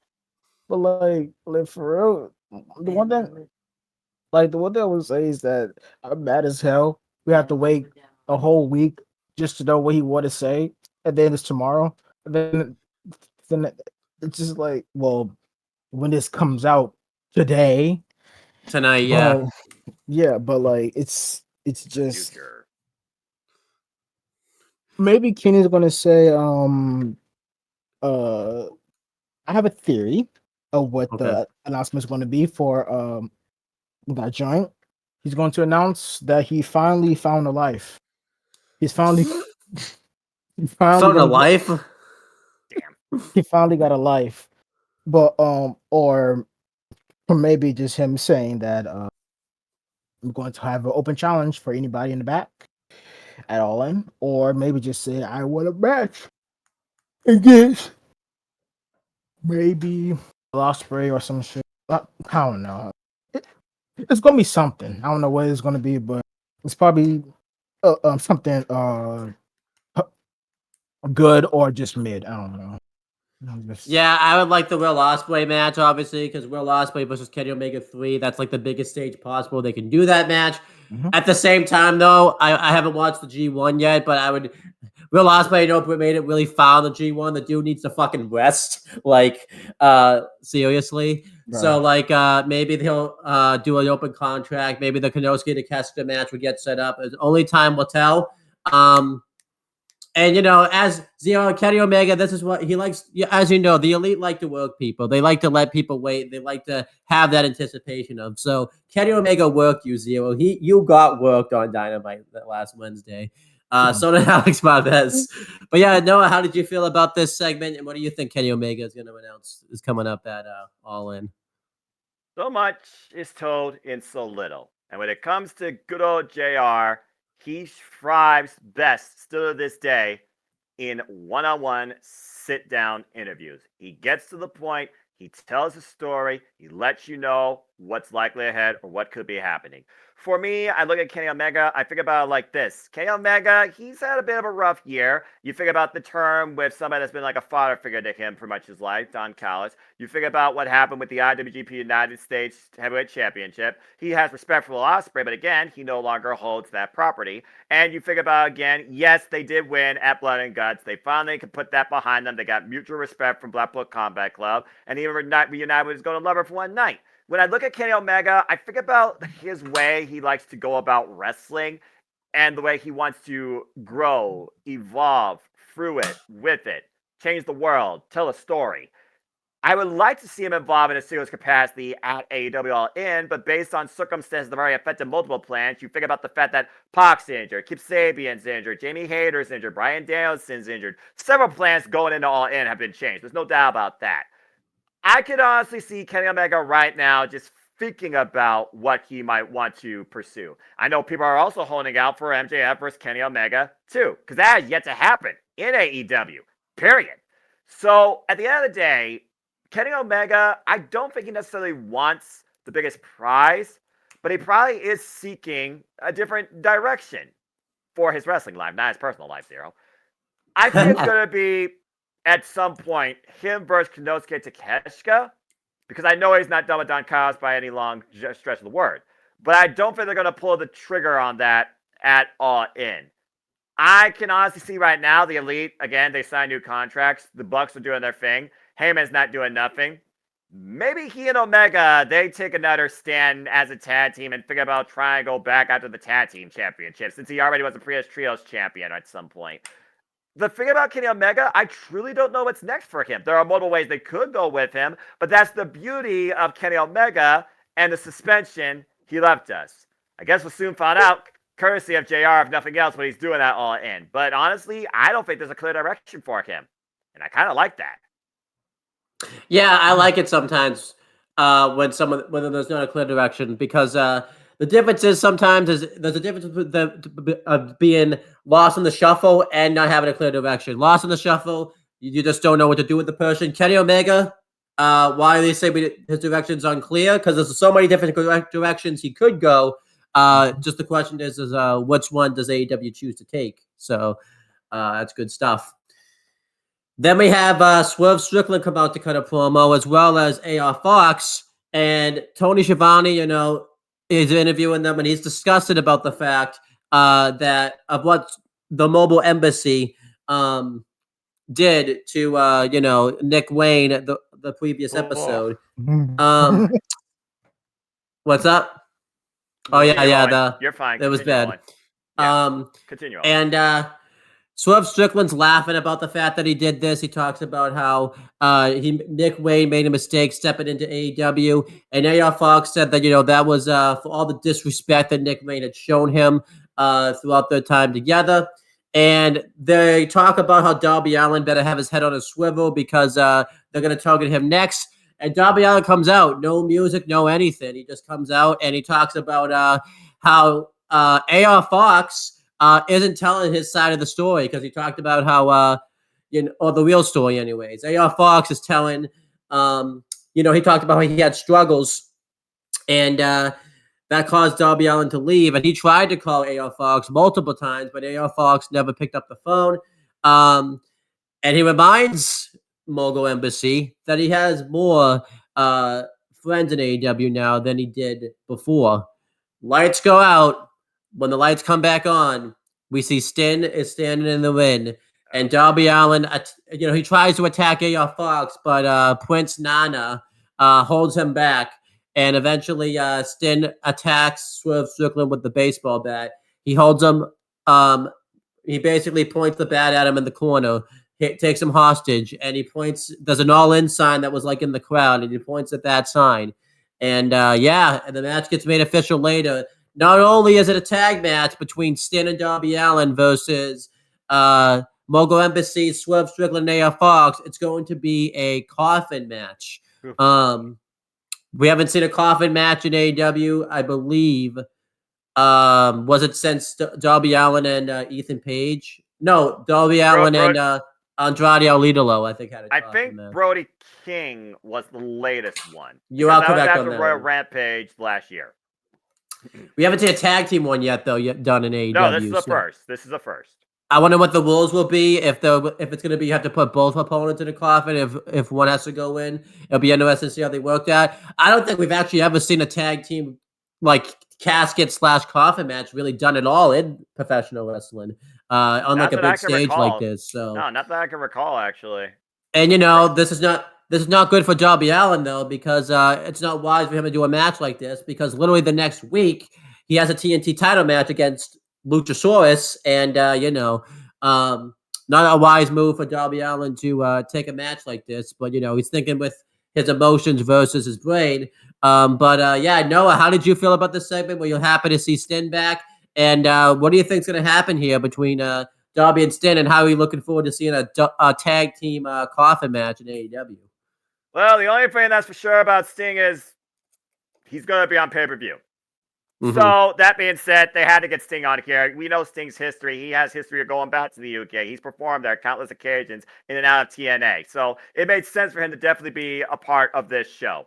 That being said, the way this has gotten so damn personal, bloody freaking personal, with Swerve and AR Fox and Darby Allin, it just seemed like it made sense to sell this at all in some capacity. Although I did not expect a tag team coffin match.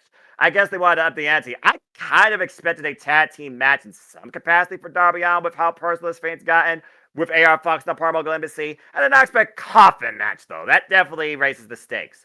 So I enjoyed the segment. Again, it was another storytelling segment that progressed several things. You think about the connection that Darby Allin has to both Nick Wayne and AR Fox. You think about the ever-going rivalry that really is centered around at the heart, Swerve and Darby Allin, and nothing is truly sold. But now you have Sting part of the picture. And the last time we saw Sting and Darby Allin, Sting says, you and I, we're going to go out in a blaze of glory.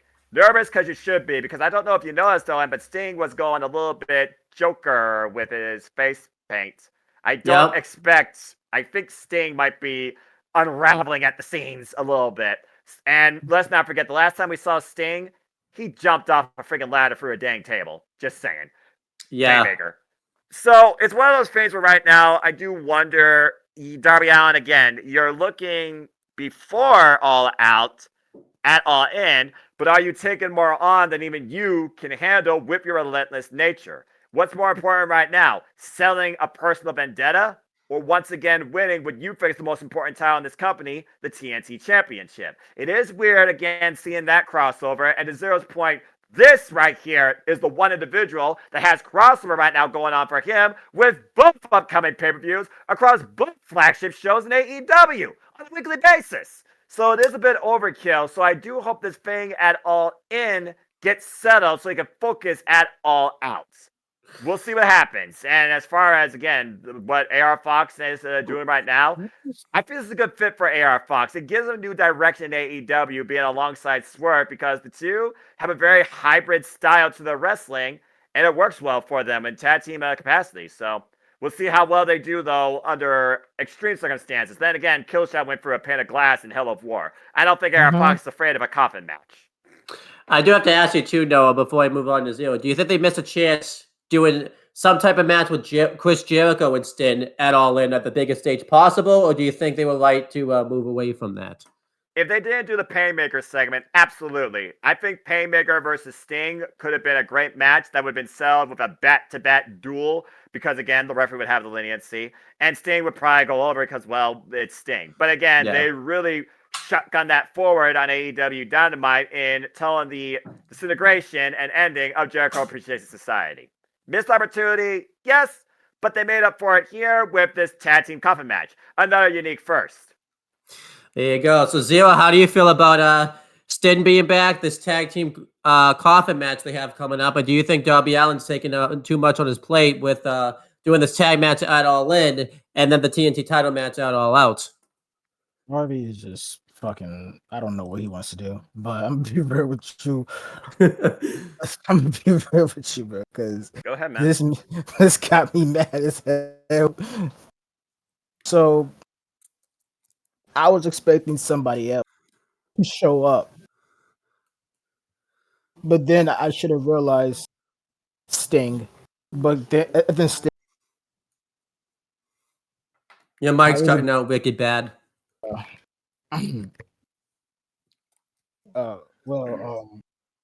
So I was a bit bad that Sting was the one that showed up because Darby could get anybody else, but no, it's Sting, which is to be expected because they like both like this. So, oh well. But this has to be a tornado. This cannot be no tag match. But yeah, completely agree. Yeah, I agree. So like tornado coffin match. This is about to be a Lucha Underground match, isn't it? Like Kill shot of Dante Fox versus Darby Allin and Sting. Yeah, I mean, yeah, like you just said, two of the competitors were in Lucha Underground at one point. So that Hell of War match, like if y'all haven't seen it, go check out your archives of Lucha Underground, your local streaming service, without cringing, and get back with us. Yeah, but like Jesus Christ.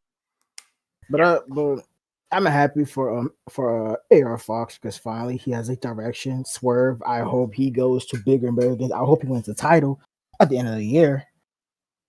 And have them only ever see like whole maybe tag gold or singles gold or whatever. But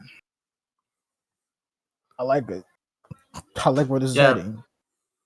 And again, though, I can understand why he would put in Sting, though, because who's gone to battle more in the wrestling industry than Sting? He's been in every battle that you can think of. Why would you not want to get that experience in there, type of thing? So, then we get to the main event. It's the AEW Women's World Championship match. It's Hikaru Shida defending her championship, her newly won championship against Anna Jay. Obviously, they have years of history with each other. This was Anna Jay's first opponent ever in AEW. And, obviously they had the rematch where Shida just barely beat her. So this is kind of like, a ghost of Shida's past, but also a ghost of, Anna Jay's past, because now she had to prove that she was more experienced, considering the fact that, she had to prove to Hikaru Shida that she wasn't the rookie that faced her all that time ago. Overall, this match was worked fairly well. I thought it was good stuff. Eventually, Sheeta does hit the Falcon Arrow for the win. I don't know what happened with the finish. It seemed like Angelo Polka was trying to get in there to break it up or something, or pull him out of the ring, but it seemed like it was miscued or something. I'm not sure what happened. But Sheeta ended up winning. She retained her belt. This match was good enough.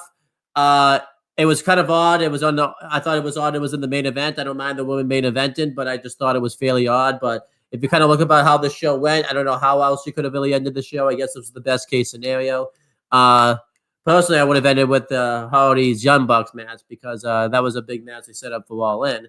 But good that the woman got the main event slot. I'm happy for them. But I just thought this main event was fairly odd. I thought it was good stuff, but just an odd match. But Zero, how did you feel about this match? How do you think Anna Jay did facing Sheeta for the third time? Do you think she showed that she's more experienced now? And where do you think Anna Jay goes? If this was the first match, technically, out of the Jericho Appreciation Society.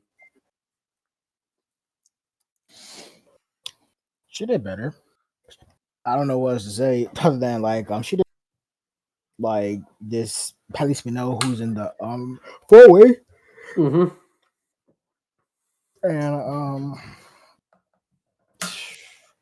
there's nothing else I could say other than this was a match, and I'm kind of happy that the titles is finally being showed their I don't know, because I remember back when Mox was champ, right? He would literally defend the belt every fucking week or show. Yeah. And now Sheeta is actually doing it, which is I actually did that a lot because it actually shows that they are really champions and and they want to show why they're champions. Fight anybody, even fight a jobber, and then just put the title on the line.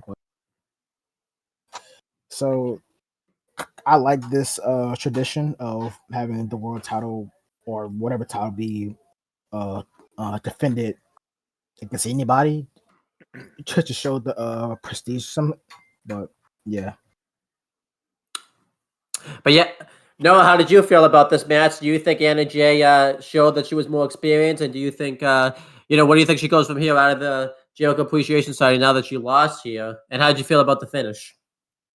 First off, I appreciate AEW giving us a retrospective and a video compilation of Anna Jay's growth and development in AEW with her feuds with Anna Jay, as this was their third encounter. Remember, it was back in the Nightmare Factory under the pandemic that Anna Jay had her first ever match in AEW, and it was against Hikaru Shida. And we saw what she was able to do quite to a degree in that one. You saw her growth and development as part of the Dark Order when she took on Shida for the AEW Women's World Championship at the time during the pandemic in front of nobody. She came this close. Now you look at the fact that Hikaru is in her second run with the people along for the ride now all the time there live, and how her and Anna Jay exist in this environment, even though it was for 10 to 12 minutes. Yeah, I think she did progress. I thought that she did okay here. But again, time constraints are what they are. But I like the fact they are presenting the World Championships in the main event on TV. It does show, like Zero says, the importance of the title and the willingness that the babyface champion's willing to go, since right now the women have a babyface champion. So there you go. Again, by the way, it wasn't the Falcon Arrow that did the deal. It was the Katana, that spinning knee strike after the Falcon Arrow. Because that's right, yeah. they survived the Falcon Arrow, just to help you there. Botch. But I thought that the presence of Matt Madonna and Joe Parker definitely paid dividends, like the Dark Order and reluctantly Ty Mello at the time did in our previous match here. There was a split second that they gave suspension of disbelief that Anna Jay could have gotten the win. But in all fairness, it was Sheeta's first defense of her second run, first time in front of the people. She wasn't going to drop the title here. And it's like I said earlier, AEW has the potential, but they lack the quantity. I do wonder how far they could take this. If nothing else, after All In, spoiler alert for those that are wondering maybe, I think they need to bring back that program of one individual they haven't done duly squat with for the longest time, and that's one Professor Serena Deeb. If anybody can drive this title forward with Hikaru Shida at the helm, it is the Professor of professional wrestling, in my opinion. And while she's been sitting at the dojo with no direction, probably meditating, this is the perfect way to bring her back in after All In. So there you have it. You have Toni Storm, you got Hikaru Shida, still the champion.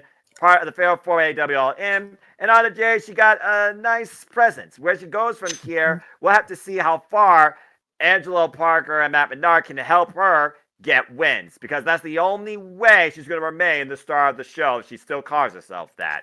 But good start for Anna Jay, who's now back. R.I.P. Anna JAS. But I'm glad Sheeta won. Yeah, overall, good stuff. Overall, that was the end of Dynamite. I actually really liked this show. I thought it was really good stuff. If I was given like a letter grade, I can give it I give it like a high B. I did see online a lot of people just thought the show was odd. I don't think they hated the show, but they thought it was weird. But I was entertained by this show. I thought it was really good stuff. I'll admit there was some weird stuff on it, but I didn't hate the stuff that happened on here. I think this Dynamite's getting a bit too much hate for my liking. But no, how did you feel about this Dynamite? Did you like it? Did you think it was odd? Did you hate it?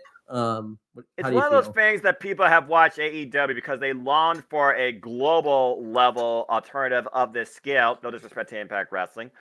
That they have held it to such a high degree when it comes to its variety, its performance, its study, weekly showcasing of professional wrestling, damn it, that I think they kind of don't know how to handle when an AEW Dynamite is mid, but simple. Yes, it felt like a little bit of an odd show. It wasn't top tier. It wasn't pay-per-view quality, but it didn't have to be. It's episode 201. We just came off episode 200. People breathe. I thought it was okay because we're building towards the freaking pay-per-view, which we need to do, dadgummit. And also, it really pushed a lot of interesting stories. JAS and Chris Jericho, MJF, Adam Cole with Roderick Strong. You have this whole thing right now with Darby Allin, Swerve, and AR Fox, with Nick Wayne being a part of this too, all intertwined with Darby Allin at the forefront. There's a lot still ahead, and it didn't all need to be showcased in one night, or basically spoiled in one episode. I thought this Dynamite did what it needed to do.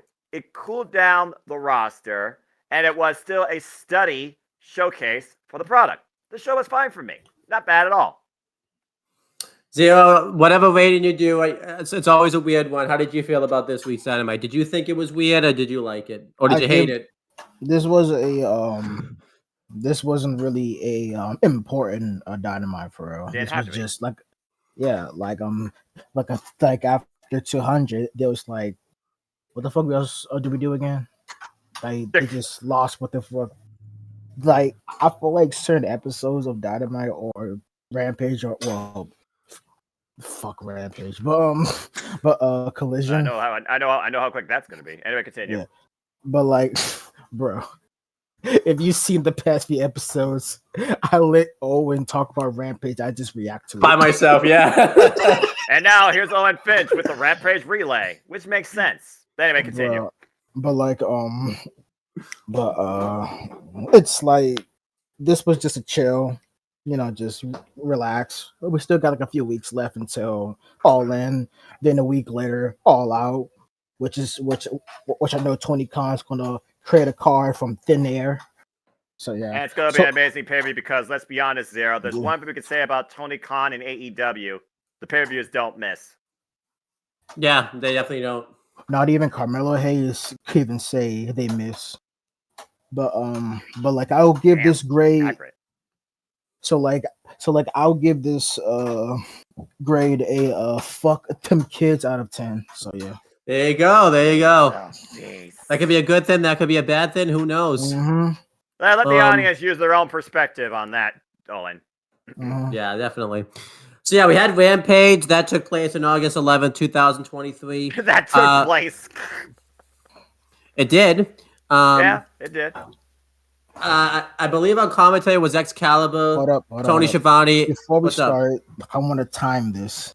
See how fast we could cover Rampage. Well, gotta remember, and now here's Owen Finch with the Rampage relay. 1 minute, one take. Hold on.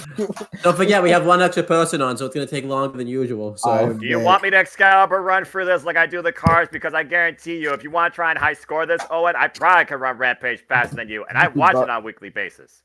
All right, let's see. Let's see how fast you can get through Rampage. Right. Let's make it a fun thing. Because I'm just keeping it brief and simple because that's what I do, man. I am the simple man. All right, ready, set, and go. So, of course, this AEW Rampage. It's that hour of professional wrestling that takes place every Friday night, 10 p.m. Eastern Standard Time. We kick things off with tag team matches as Darby Allin, the Mogul Embassy, the Machine, Brian Cage, basically are renewing hostilities in one-on-one action as Darby Allin looks to build momentum towards AEW All In and get a little bit of revenge. At the end of the day, Darby Allin, he was able to get the win, cradling him, basically surviving the Machine. But again, he says to focus also on the TNT Championship as Luchasaurus ambushed him to the dismay of the fans while Christian Cage was watching backstage to be continued. Meanwhile, Renee Paquette continues to do his work with Dynamite and Diaz. They discuss the upcoming match with the Bunny to determine the spot at the four-way at All in London. She considers her a friend, but at the end of the day, she is her opponent, and she doesn't want to rain on the Bunny's parade, but no one's going to get in her way of going to All in London. As we move on to some quality action here with Giant TV taking on Freshly Squeezed Orange Cassidy for the AEW International Championship. With a Yuta tried to sneak his way in here and cost Orange Cassidy the title. We all know the history of that, but Giant TV was still unable to get the win, even with the help of QTV, where Orange Cassidy forcefully turned the ref to make sure that there were shenanigans about, and he ejected them.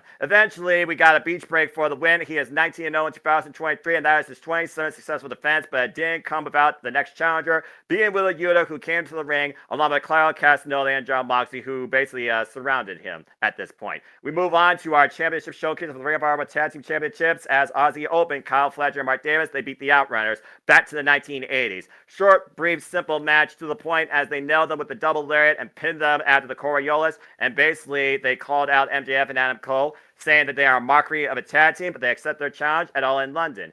The last outlaw, Jeff Jarrett, then decided to challenge a Texas Chainsaw Massacre death match, hey, cross promotion, folks, to Jeff Hardy this coming Wednesday in AEW Dynamite. So stay tuned for that. And if you want to get that game, that's your choice. And then it was time for the women once again, the main event, as Saraya and Sky Blue renewed hostility single-wise one-on-one. And of course, all the outcasts were out there. All the shenanigans ensued. Sky Blue looked very strong here. Sky Blue looking at this as, this is the person I once idolized. Now I'm facing her one-on-one. So again, Sky Blue continued growing. She was able to DDT Sky Blue and pin her for the win. They did not call out Rampage, and it also came with the help of green paint to the face.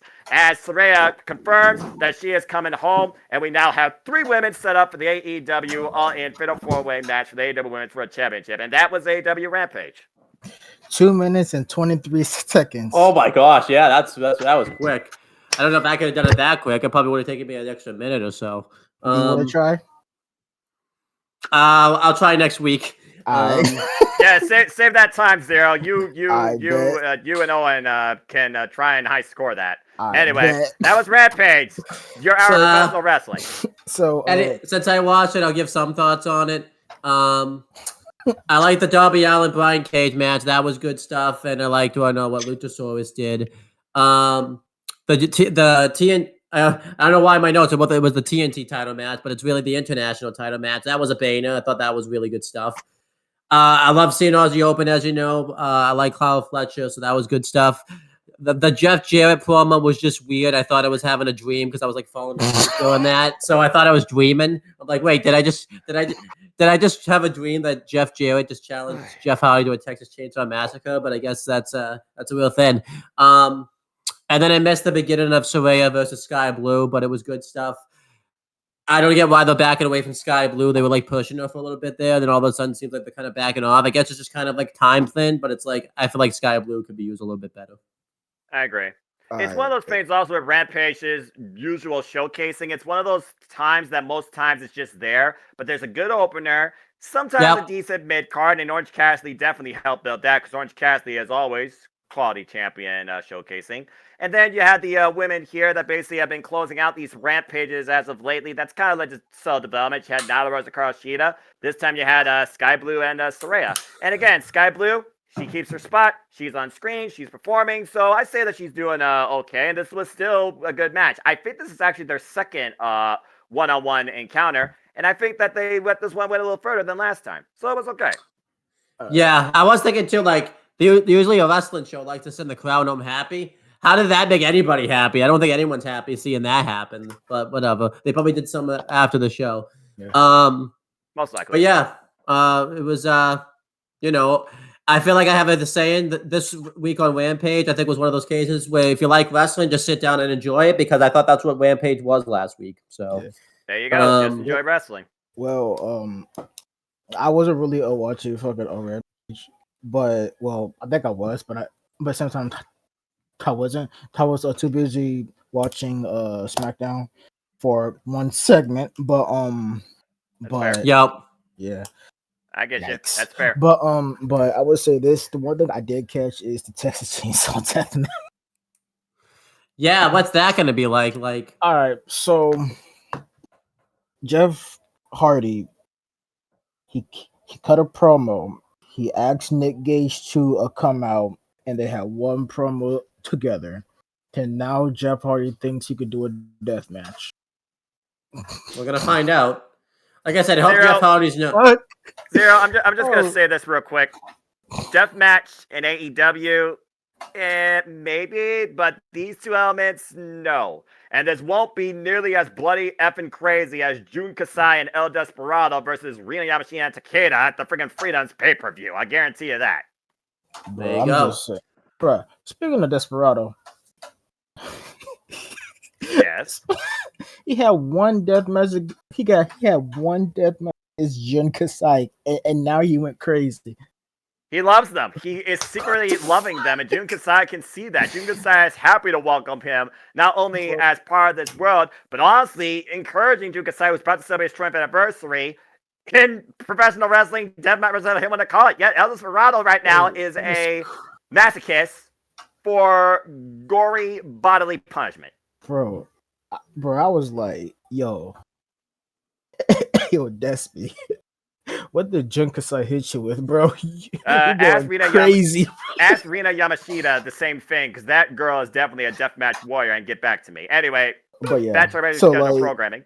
so basically, like this Texas Chainsaw a deathmatch thing. When I saw it, I'm like, bro, fuck, are you coming up with? These sponsorships Yeah. are paying you bank. You about to bring in.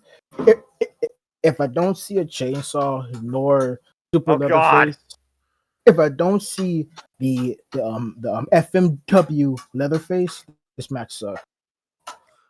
Yeah, I feel like we're gonna get something that ties into the movie. I would like to see like a figure come out dressed as Leatherface. Well, it's the game they're promoting, to be fair, and I don't know how much the game is literally going to mirror some of your most iconic moments, let alone the villain from the movie. But I do understand where you're coming from. Anyway, yeah, continue. that's true. All right, so let's go through Collision, the last AEW show. It took place last Saturday. It took place Saturday, August 12th. I forgot to update it in my notes. But we had the code open. CM Punk and FTR talked about how they were going to win the AEW Trios championships, and I believe also in the code open, they built up the women's tag match also, because I'm pretty sure the House of Black don't even cut a promo before the code open. And obviously, we get, the intro where Saturday nights is okay to fight. It's just all right, I'm actually for fighting. I'm actually kind of, the AEW theme song, the Collision one, is actually growing on me. I'm kind of starting to like it now. So Same. you can't help it sometimes. It's catchy and it works with the way they present the intro. Dadgummit. I like that the intro is different every week too. They showcase the wrestlers that are going to be on that episode of Collision too, which is a good thing. And again, I love that they fit in Daniel Garcia's dance. That dance needs to be on every Collision intro for the rest of Collision's time. I know you don't like the dance, Noah, but I like his dance. So I think obviously Zero like Daniel Garcia's dance. Oh yeah, that shit go crazy. Look. All I'm gonna say is this: if Katsura Shibata can tolerate it now, I guess I can too. But anyway, nah. There's another dance that started making waves. What's Prince that? Nana's. Every time he dances during Swerve. Hell yeah. That's awesome too, yeah. And he dances different every time in the most abnormal way. That's the only man, he's swerving, bro. What you talking about, man? Yeah. He's literally swerving in every direction. Anyway, we need a dance off now between Prince Nana and Daniel Garcia. That would be fun. Hell yeah. Main event of All In. That's no. Main event of Wrestle Kingdom. All right, let's get back on track here. Continue, Owen. So it kicks off with Ricky Starks. He's gonna come out and talk after he just destroyed Ricky the Dragon Steamboat last week. Tony Schiavone's interviewing him. He's obviously disgusted about this just because, Ricky the Dragon Steamboat's a legend in the industry, and he's worked closely with Ricky the Dragon Steamboat during his early years in the NWA and then later on WCW. And he wants to know, like, what came over Ricky Starks that he felt that was okay to beat down, a legend like that. And Ricky Starks, being an asshole that he is, he still has the belt that Ricky the Dragon Steamboat was wearing in his hand. Like, come on, man. It was around his waist. He was literally wearing it.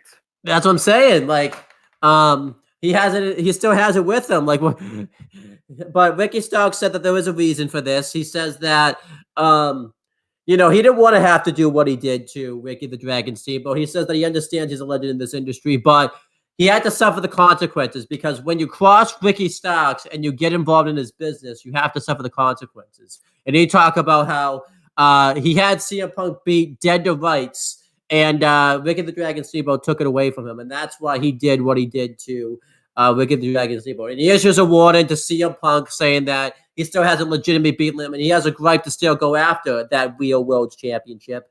And he says that, he's going to do something about it. But we find out, Tony Schiavone reveals that because of Ricky Starks' actions, the previous episode, that he's been suspended for 30 days. And his suspension, I don't know exactly when it started, if it started after last week's episode of Collision or if it was that week's episode, but they basically say that he can't wrestle basically until the end of September. So that's how long that's going to last. But we find out that Ricky Starks found a loophole. After that show happened, he went and he got himself registered to be a manager. So now he has a manager's license, which allows him to still be on TV. He just can't wrestle.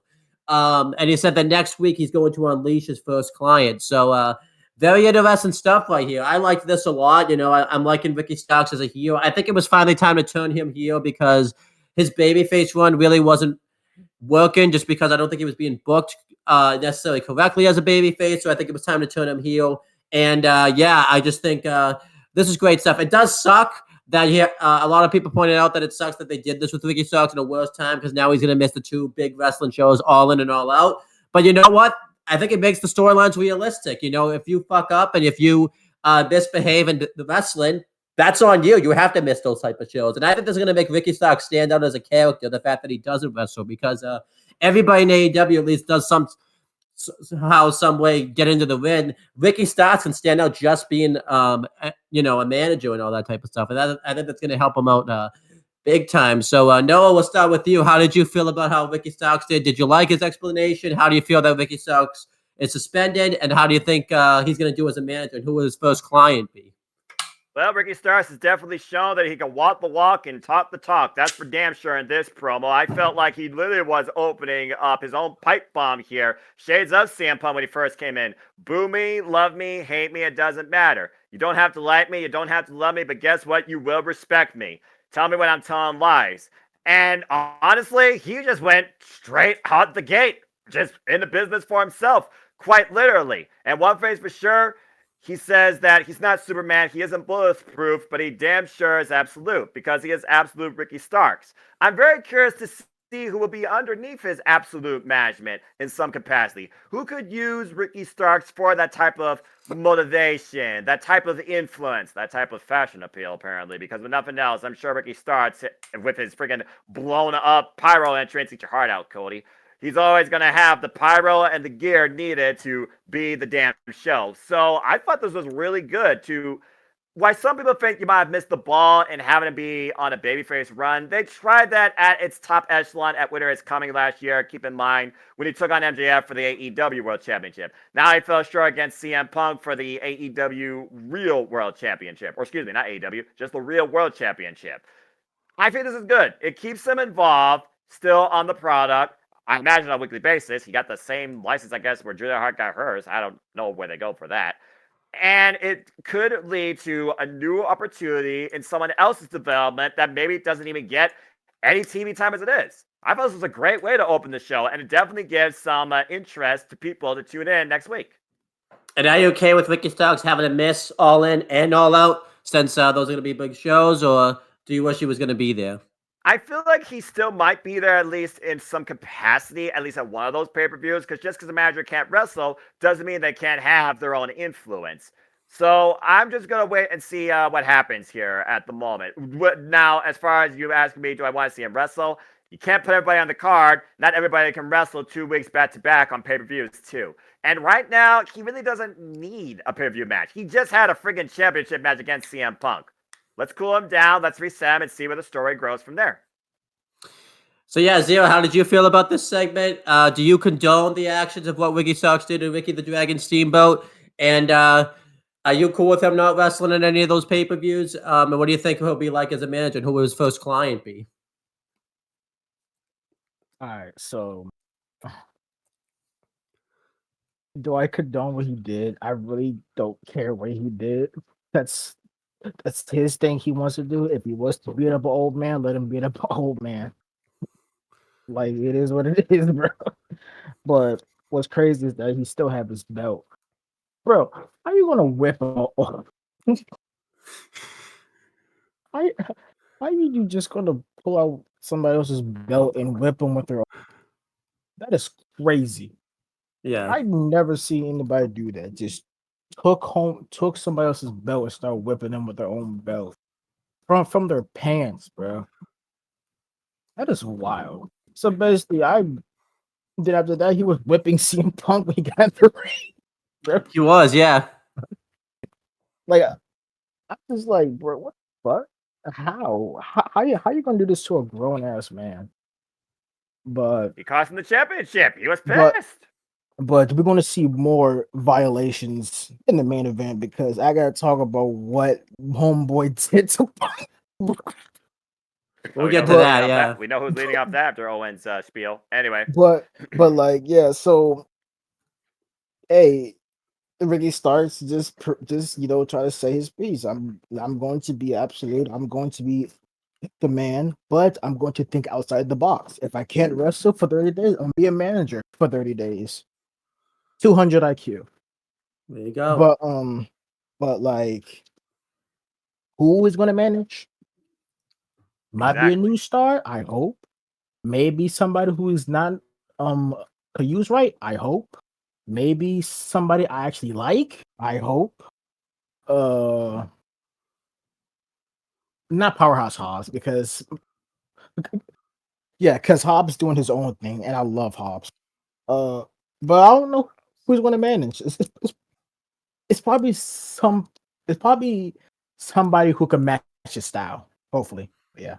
Yeah, it'll be interesting to see who that is, but we'll have to wait and see on that one.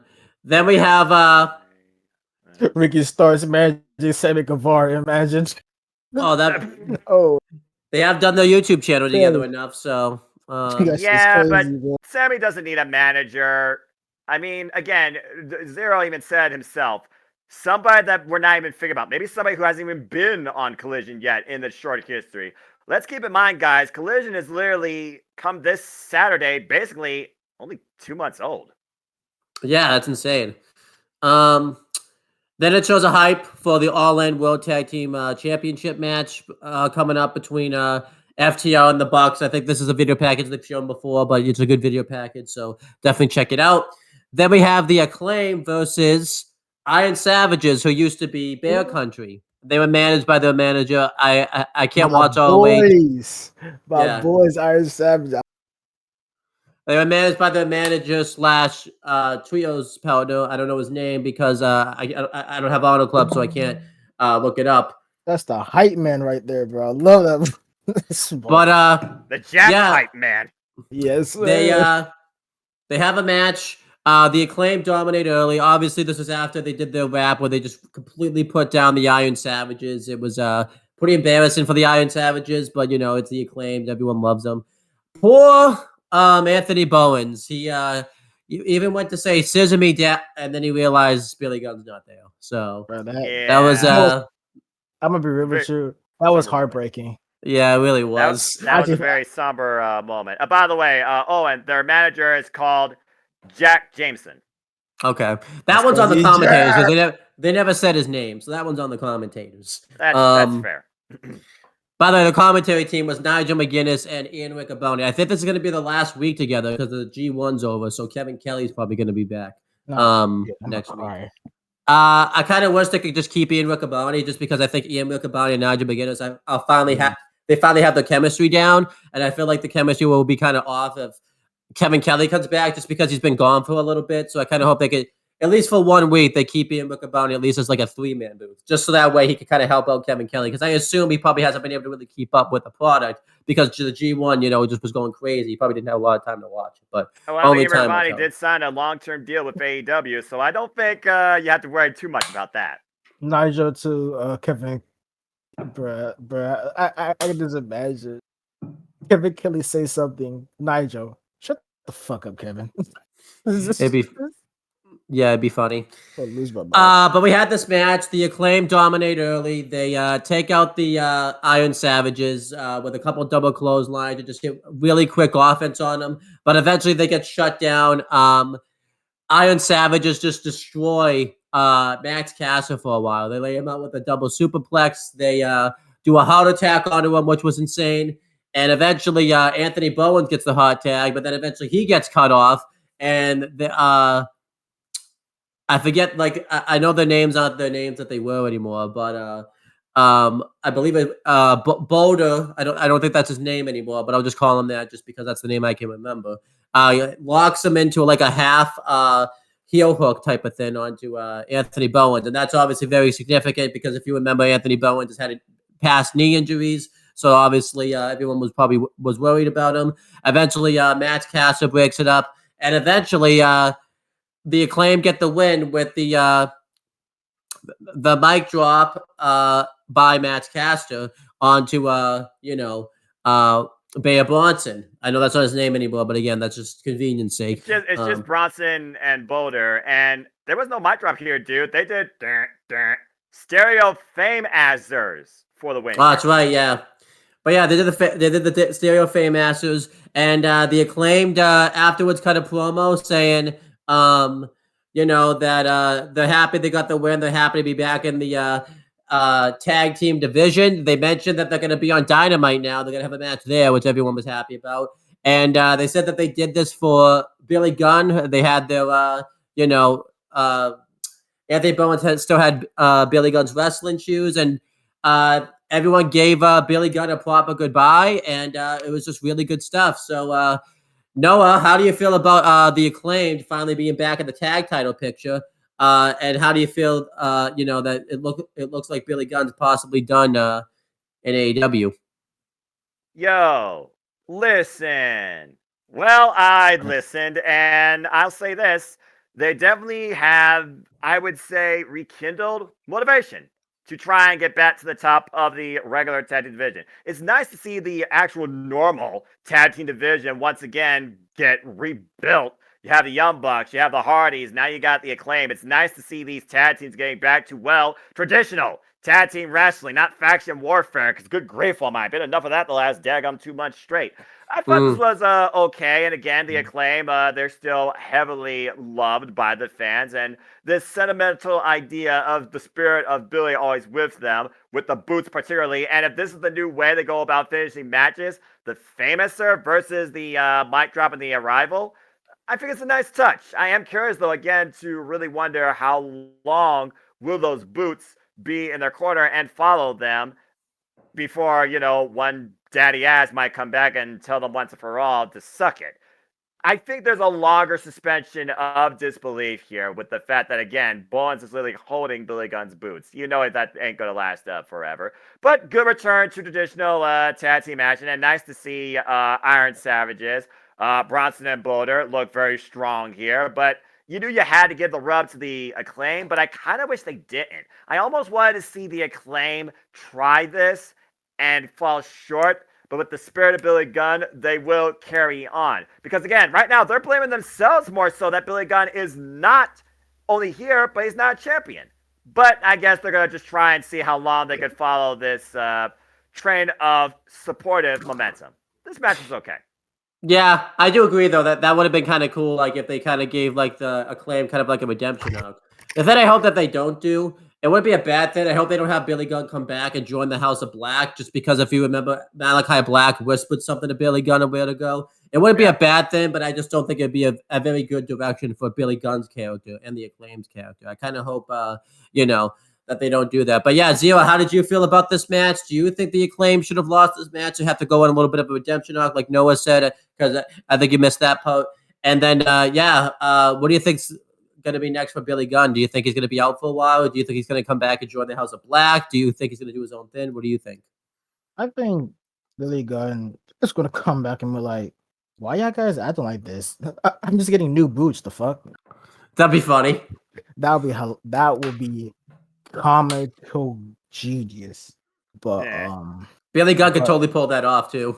Yeah, he really could. But like, I think we all know the Iron Savages. It's not no. We all know they're not gonna get no love, so it doesn't really matter if they win or lose. They're still gonna be in Ring of Honor. But what I really think what's gonna happen, it might be like a retirement for uh for um for the way the Acclaim sees it. Billy's done, retired, done, not wrestling no more. But maybe this was all out of context to Billy. Maybe what Malachi told Billy is that they just dead weight. Like, why you carrying them, bro? You got kids, bro. Why you caring for them? They just dead weight. He was probably saying some like along those that line. Maybe say some retirement, or maybe he just saying that, nah, bruh, they're not with you. Or Pacey tried to get to his head because maybe Malachi sees something that Billy don't for some, but I really don't know what they're gonna do with this. The only thing I could probably guess is maybe fake retirement, and he might join, and and maybe he might do his own thing, or maybe they're just gonna write him off.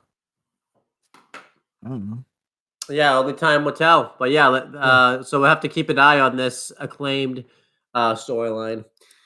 Next, Bullet Club Gold get interviewed, and they're just bragging about the fact how they're the most dominant force on Collision. Juice Robinson bragged about how they had a celebration for him earlier in the day, saying that he was one of the most consistent people on Collision, and he talked about how he was missed because last week was the first time he didn't even have a match. They bring in the standstill of Jay White. They just start having fun with that, and they talk about how the Gun Club have to prove to themselves that, they're the most dominant brother faction, because they said they're not just going to be Collision exclusive. They're going to go to Dynamite and they're going to face the Young Bucks in a tag match. This was awesome. Bullet Club Gold rule. I really like Bullet Club Gold. I didn't like it in the beginning, but I think the inclusion of the Gun Club and everything like that has really helped. And honestly, it might give Bullet Club War Dogs a one for the money in New Japan. I think it's really good stuff. Zio, how did you feel about Bullet Club Gold segment here? Do you think it's giving Bullet Club War Dogs the one for the money, or do you still prefer Bullet Club War Dogs, or whatever?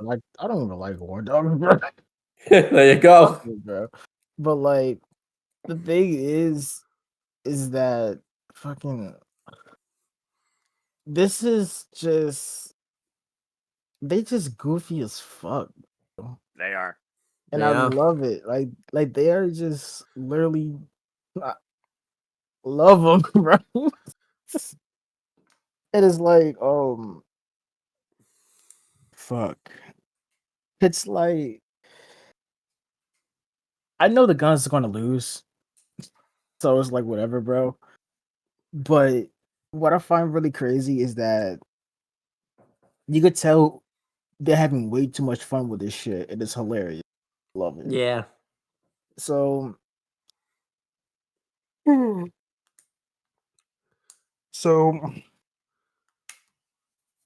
They're going to a Dynamite. They have been really consistent on a Collision, which is fucking awesome because them on Collision, they are literally they're probably not dominant, but they're having like some good shit. And this really does, I'm gonna be real, this really does feels like because it's two different worlds. Yeah. Dynamite and Collision are two different, and on Rampage is just superstars. So yeah, Noah, how did you feel about this segment? Are you starting to like Bullet Club Gold, or do you think it's giving Bullet Club War Dogs a run for their money, or do you think it's completely blowing Bullet Club War Dogs out of the water? It's night versus day here. Bullet Club Gold is comedy gold. And by the way, shout out to Lexinair, constant professional. Nice to tie with the attire. It's one of those things right now where Jay White just seems to be having fun. He doesn't have to be all like, super dramatic and serious, go after the championship right now. He's basically guiding the guns, basically, in that direction. I like that the guns are developing more in their own character as well, now being like personal commentators, it seems, for not just their own matches, but Bullet Club Gold matches in general. And then you got the Jay White stand-in. Bullet Club Gold is comedy gold, but they are a very effective quadrille. So I think the segment, it did what it needed to do. It reminded people exactly who Bullet Club Gold is. And we will see exactly if a couple of top guns can wear out a couple of young bucks, by name if nothing else, and who the better tag team in AEW is, quote unquote. The segment was entertaining. That's all it really needed to be. Next, we had a women's tag match. It was Willow Nightingale and Chris Statlander versus Mercedes Martinez and Diamante. This match was fairly solid. The heels dominate Willow Nightingale for a very long time. They destroy her, prevent her from getting the tag, and then eventually Statlander gets the tag, and she starts going off on both women. But eventually, when Willow Nightingale gets hacked in, and after he just pounces and all that type of stuff, Diamante actually does a roll up, and Mercedes Martinez assists her. She basically holds her down for leverage, and Diamante gets a victory over Willow Nightingale. And Chris Statlander's not happy about this, and they basically brag about it. This match was all right. I thought it was pretty okay stuff. I feel like it was a time for someone new to join the tag team. What James suggested last week is it should have been Thunder Rosa. I feel like it was the time for that, but it just didn't end up working out that way.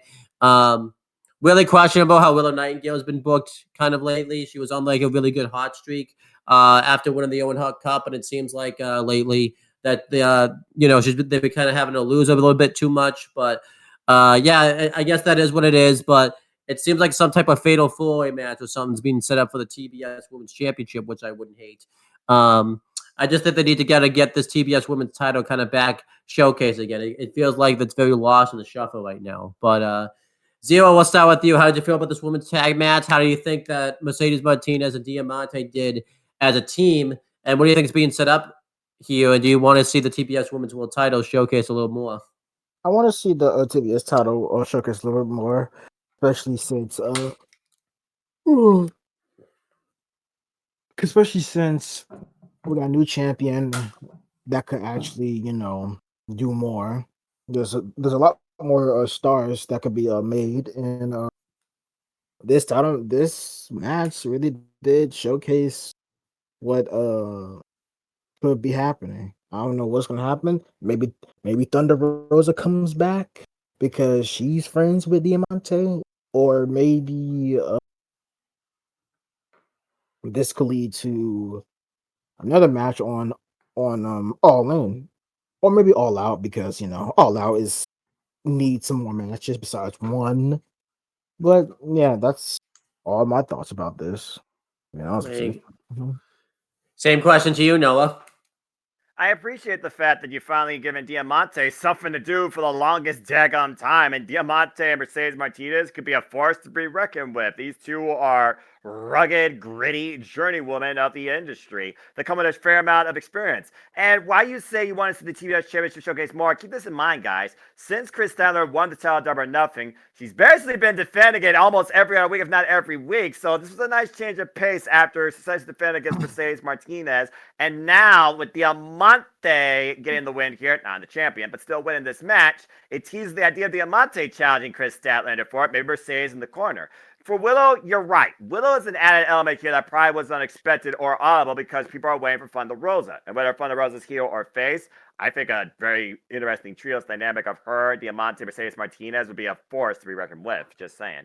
I like this match for what it was. It's a nice change up for the women's division, building like a grudge type feud here that may not be necessarily concerning the championship, but maybe integrity. You heard what Willow and Chris was yelling afterwards. Cheaters! Because, like you said, at the end, after that Fisherman Busterman spin driver and the roll-up by Martinez with leverage by Diamante, she was able to pin Will Nightingale. By the way, the fact that Mercedes Martinez razored edge Diamante, who was willing to do that, screw the world, I'm going to do this, YOLO, you only live once, that goes to show how far this tag team can go. I love tag teams that use their partners as weapons effectively. Just saying, Diamante's stature works perfectly for that. And who knew they knew the Paradise Lock? Milano Collection AT approve.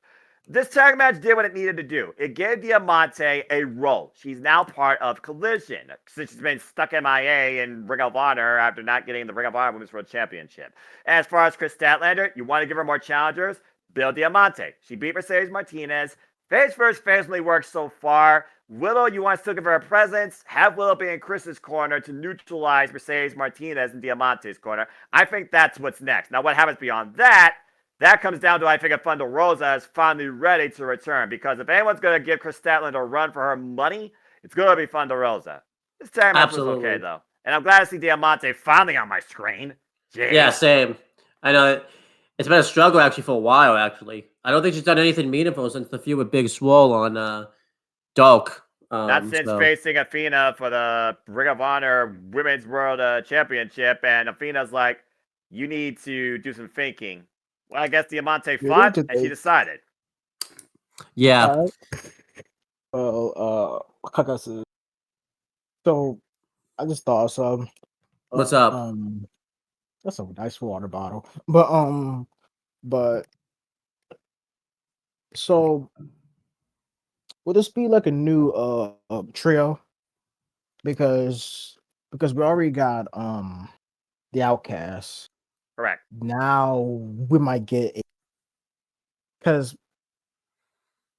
do you think a Thunder Rosa might join in that group? Not the Outcasts, Diamante and Mercedes.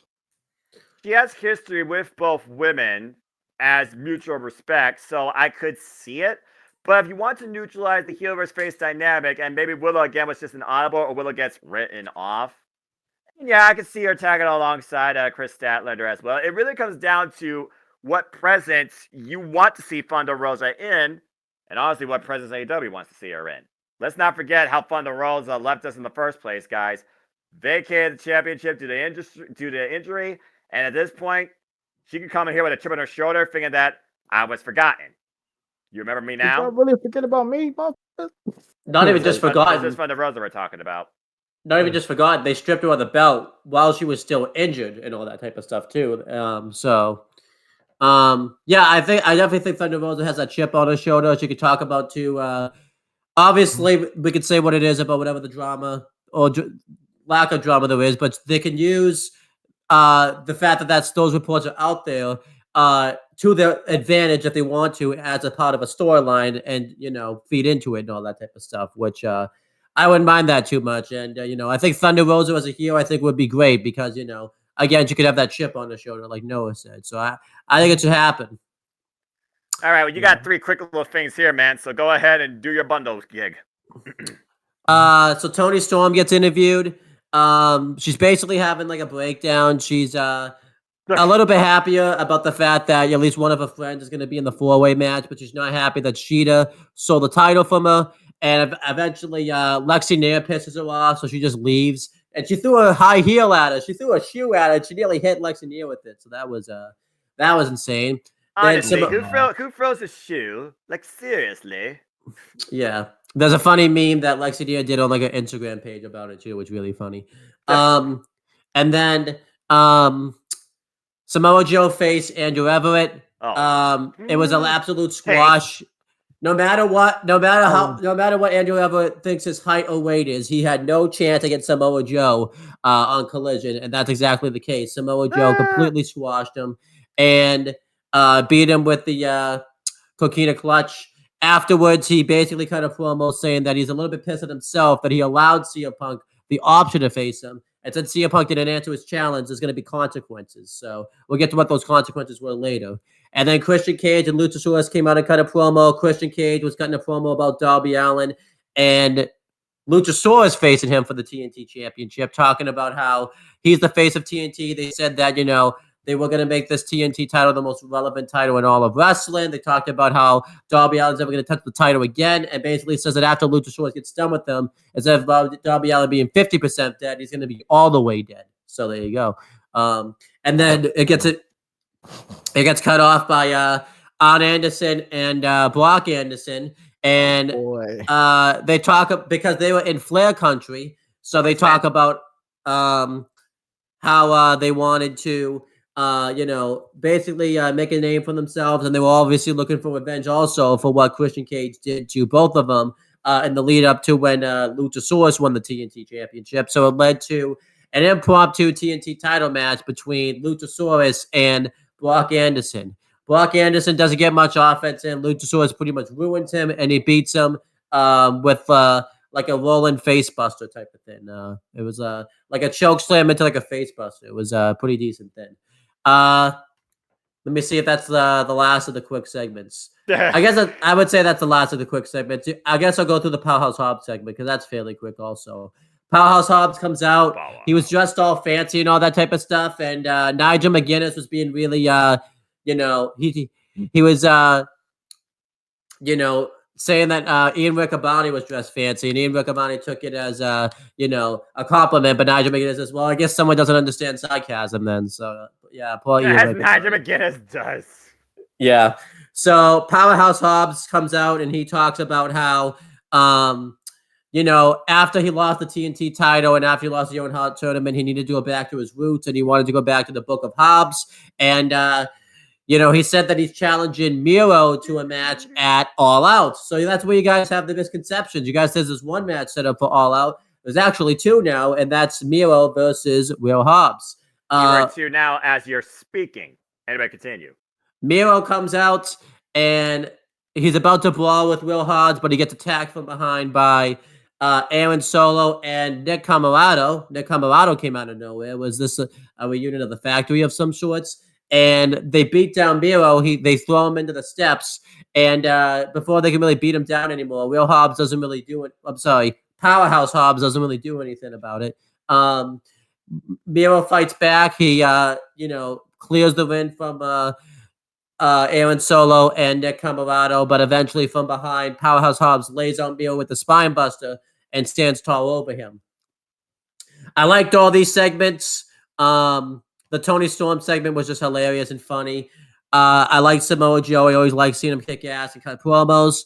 And the Christian Cage Luchasaurus segment was good. The one thing I forgot was afterwards, Darby Allin came out and hit Luchasaurus in the back of the skateboard, and he challenged Christian Cage to a match on Collision next week.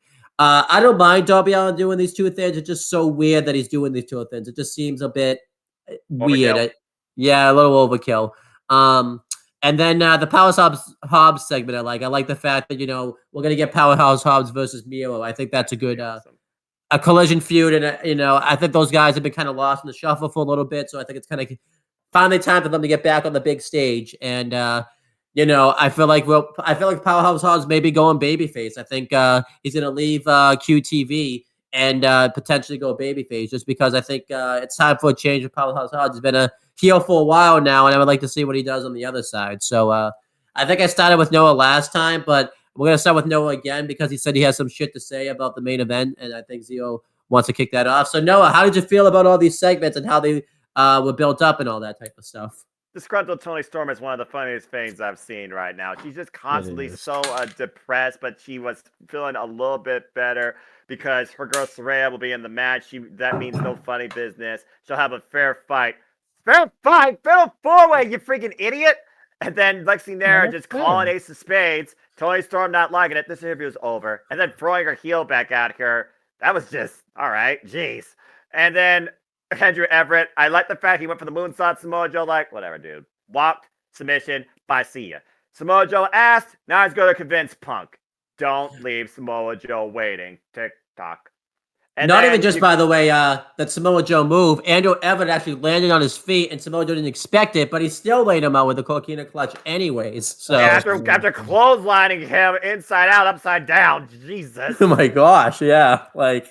And then Christian Cage continues to work everyone, including himself to a degree when it comes to his emotions, talking about North Carolina, saying that Michael Jordan is not the greatest basketball player of all time. LeBron James is, and as far as professional wrestling goes, everyone knows I'm far superior to anybody that's come out of North Carolina, including Ric Flair. Bring out the Horseman's enforcer, Arn Anderson, and basically he says that, you know what, that's just about enough. This isn't about Darby Allin. This is Horseman country. This is hollow ground.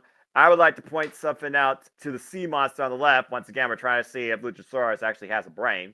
Again, breaking news, you're the champion, not him. Yeah, why haven't you held your title yet? I'm just saying. I've been saying that for the last few weeks. And then Arn Anderson, hey, Brock Anderson, he got a chance to try and prove himself against Luchasaurus and got choke slammed into Oblivion countless times over for whatever it was worth. He never was able to do that spine buster, and you also saw how much Arn Anderson neutralized Christian Cage's involvement here, running him off with a chair at one point. But anyway, Luchasaurus plowed him with a lariat from behind and pinned him. It was just a lariat from behind, man. Lariat's in the back of the head. Anyway, Darby Allin came out, skied on his back, and made his intentions be known. You might be 65 billion years old, but hey, you ever had a skateboard ran up you? There you go. And he's tired of hearing Christian talk. I'm sure most people are.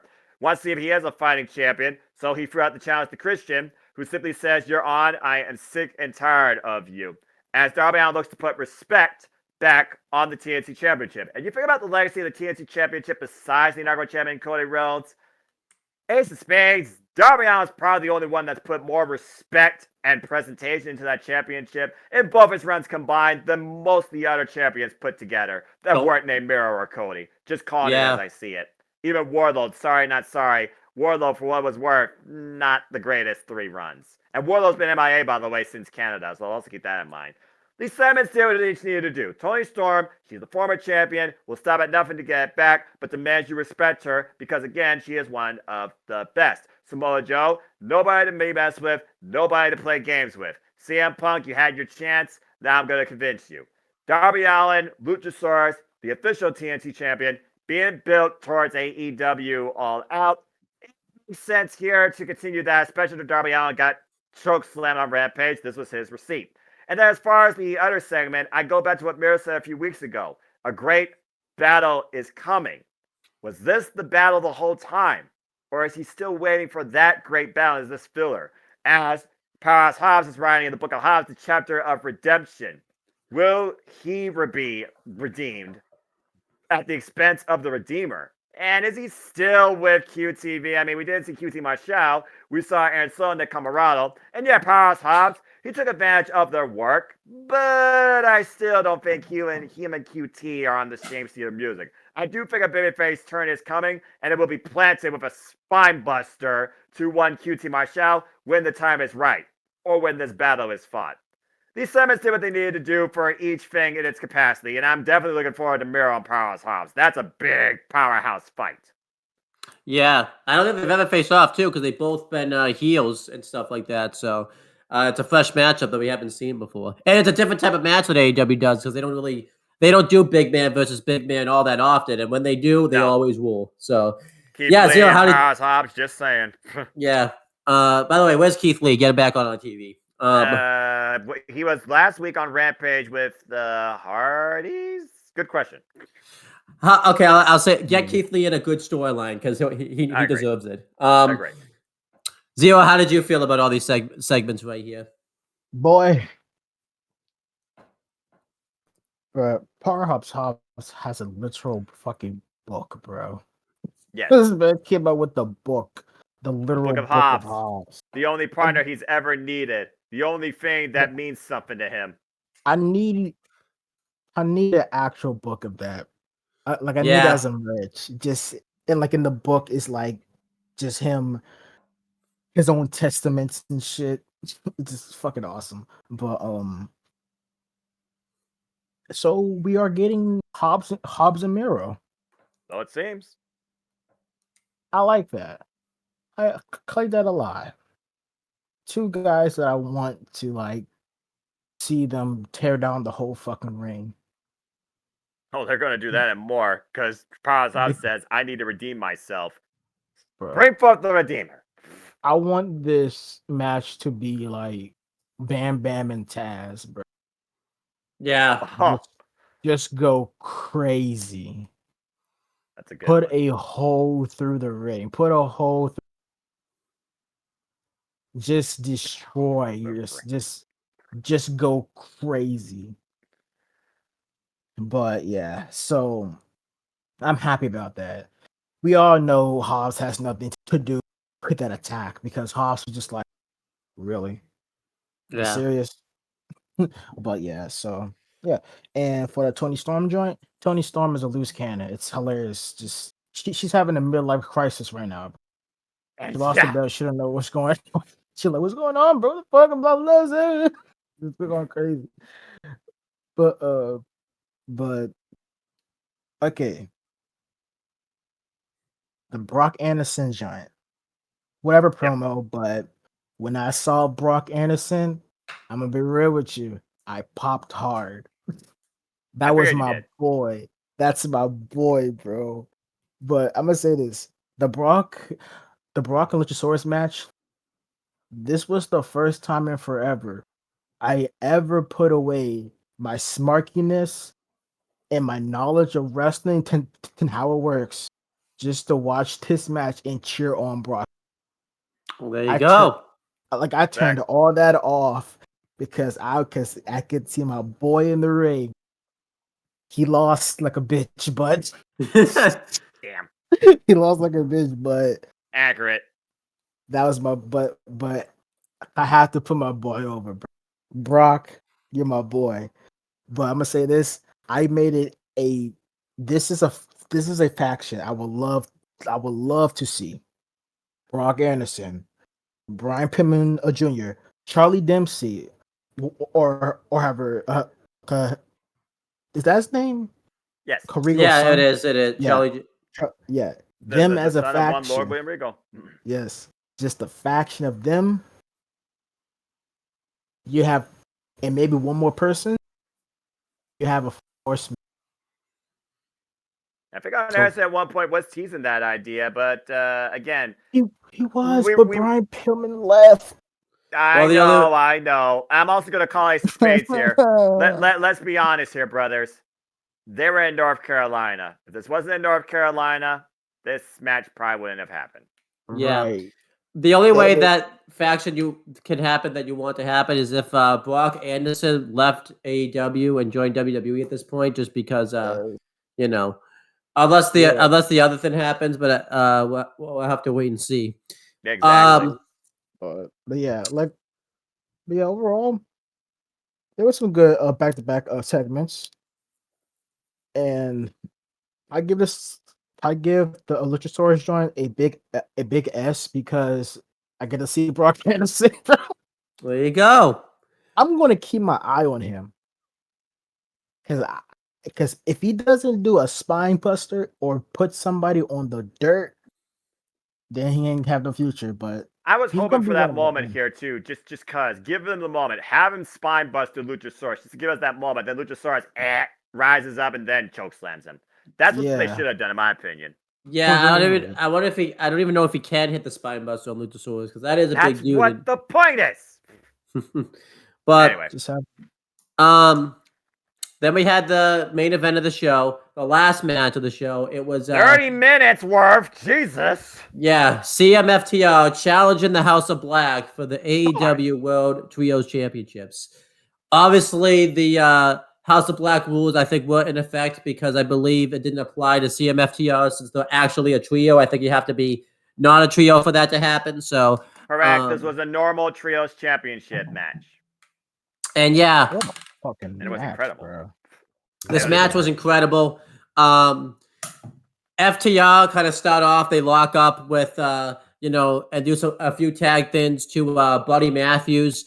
They really dominate him and prevent him from getting to his corner for a while. They fucked him up, bro. That was disrespectful, bro. Hey, it's and they loved every minute of it. Yeah, bro. And then they paid for it. Multiple and times then over. Continue. The biggest moment that everybody wanted from the match was CM Punk and Malachi Black got to face off. They did the sit down crisscross applesauce and had a complete face off with each other. What? How dare you?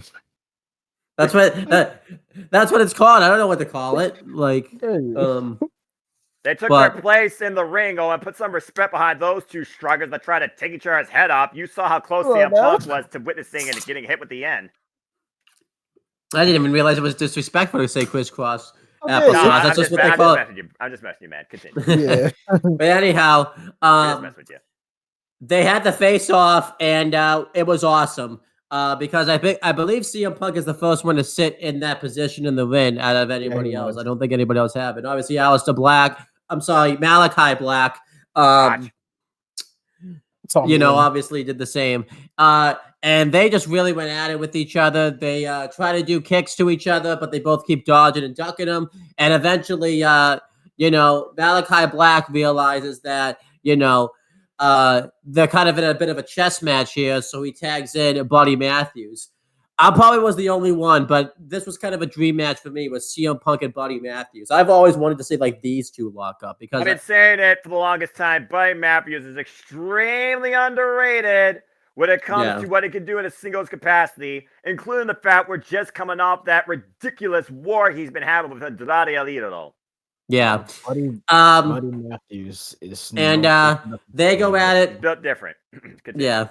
They go at it for a bit until Dax Howard gets tagged in, and eventually the heels get the heat on Cash Wheeler for a while. They really dominate him. They prevent him from getting to his corner, and then CM Punk gets the hot tag.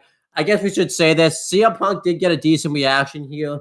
We're not going to talk about it. I'll just say this now because Noah and I talked about it. I know there's some things that's come out about Collision. We're just going to wait and see how it plays out because it's still fresh and we want to see if anything comes of it. But exactly, that definitely changes. But speculation versus suspension, folks. Anyway, continue. But CM Punk gets the hot tag. He does a really good Macho Man elbow drop onto Brody Kid. And he actually hits the GTS onto Malachi Black. It sends him out of the ring, so we don't see Malachi Black for about 5 minutes. And then eventually, Buddy Matthews hits a running knee strike onto CM Punk, and he hits a flip dive over the top. And they dominate CM Punk for a long time, doing picture-in-picture break. And then eventually, Dax Howard gets the hot tag. He hits a really good spike DDT onto Buddy Matthews. Buddy Matthews got fucked up in this match. Now they think about it, like he got destroyed. They all did to a degree. You kidding me? I know, but a lot of he took a lot of the offense, a good brunt of it. Like, he and Cash Wheeler apparently are the people that can take the most physical punishment. Yeah. So, CMFT as up. Yeah. CMFTR tried to do the Shatter Machine, which would have been awesome to see, but it gets prevented. Brody Kin hits a spear on the Dax Howard, prevented the move from even happening. And then the match spills into chaos, and eventually CM Punk's on the outside, and from out of nowhere, Samoa Joe, the camera just cuts over, and we see Samoa Joe's got the coquina clutching on CM Punk. He pulls him up into the crowd. I liked how spontaneous this was. They didn't like show it right away type of thing. It made it feel really authentic and all that type of stuff. And this distracts FTR long enough for Brody Kin to hit a discus clothesline onto Dax Howard, and he gets the win. And House of Black retain the Trios Championships. And the big thing that left the show was Samoa Joe what he promised to do. He took out CM Punk. And I'm going to guess this wasn't a disqualification because the referee didn't see that happen to CM Punk, so that's why it wasn't a disqualification. I think Thanks right when to the Julia referee... Hart. Julia Hart jumped up on the ring apron after the ridiculous diving headbutt spot by freaking Dax Harwood. Good Lord. Yeah. We could talk about, did they miss an opportunity to put the World Trios Championships on CMFTR? Because obviously the big match everybody wants is the Elite versus CMFTR. I'll just say maybe they did, but I'm okay with this because we're going to get CM Punk versus Samoa Joe. I don't think we need the Elite match quite yet. And again, maybe things that happened later in the show affected that. Again, we don't want to speculate. But anyhow, Zero, you said you had some things you wanted to say. I don't even know. I'm not going to ask you any questions because you had something you wanted to say about this main event extravaganza right here. Bro. I think he went full Tomo Arigato, Mr. Abato. Bro. He did. I never seen a man get gripped up like that. I never seen a man, a grown ass man, to get snatched up. What about AJ Styles on SmackDown a few years ago when they were feuding that? Bro, Samoa Joe came out of thin air, snatched up CM out of nowhere, bro. This man, Samoa Ian Joe. Riccaboni didn't understand this. Like, bro, nobody saw it. It just happened. They had to show the replay because they're like, oh shit, man got cheated. He literally got grabbed from blindly. He just got right there. I took out Malachi Black. Yo, it's like a parent to a kid, bro. Snatched up your own kid. He snatched him up like he's his child, bro. Samoa Joe, he needs to be stopped. He needs to be stopped. Samoa Joe's just freaking different. And again, this goes to what Samoa Joe said. Do you really want the end of our trilogy to end off a roll up?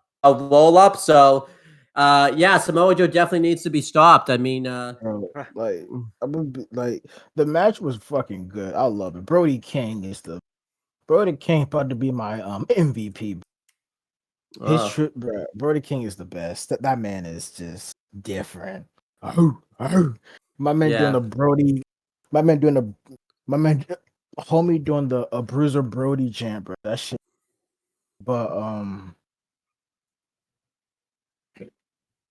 fucking poor Buddy Matthews. He was getting fucked up the whole match. He jumped, stomped on, beat down. Malachi Black like, hey, yo, we need to save this man right now. Really, that's what it was. Like, I know, right? Pretty much. We need to save this man. But this match really do show. It showcased everybody in a good way, from FTR to CM Punk to the House of Black. It showcased everybody's skills. It is crazy. This is what I mean by FTR is doing back to back bangers. It's just impossible to have a bad match with this team in the competent company. But don't forget too, the banner you missed out of them was the tag match they had with Big Bill and Brian Cage on the previous episode of Collision. They can make any match look good, bro. It's wild. But that's FTR for you.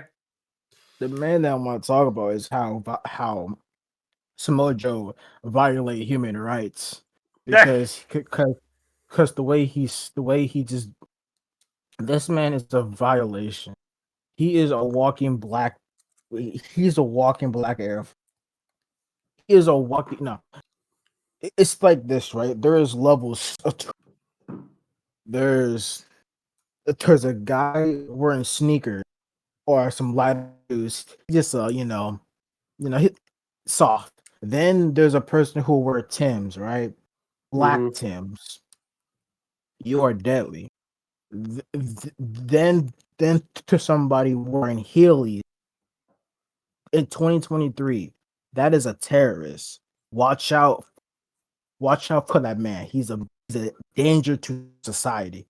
All Then you have somebody who wears black Air Force Ones. That is a devil. That is a demon. Be careful. Samoa Joe goes all over the place because this man, he doesn't care if you're a indie wrestler, big man, spot monkey, or even a grown ass man. Just ask Serpentico how he feels that.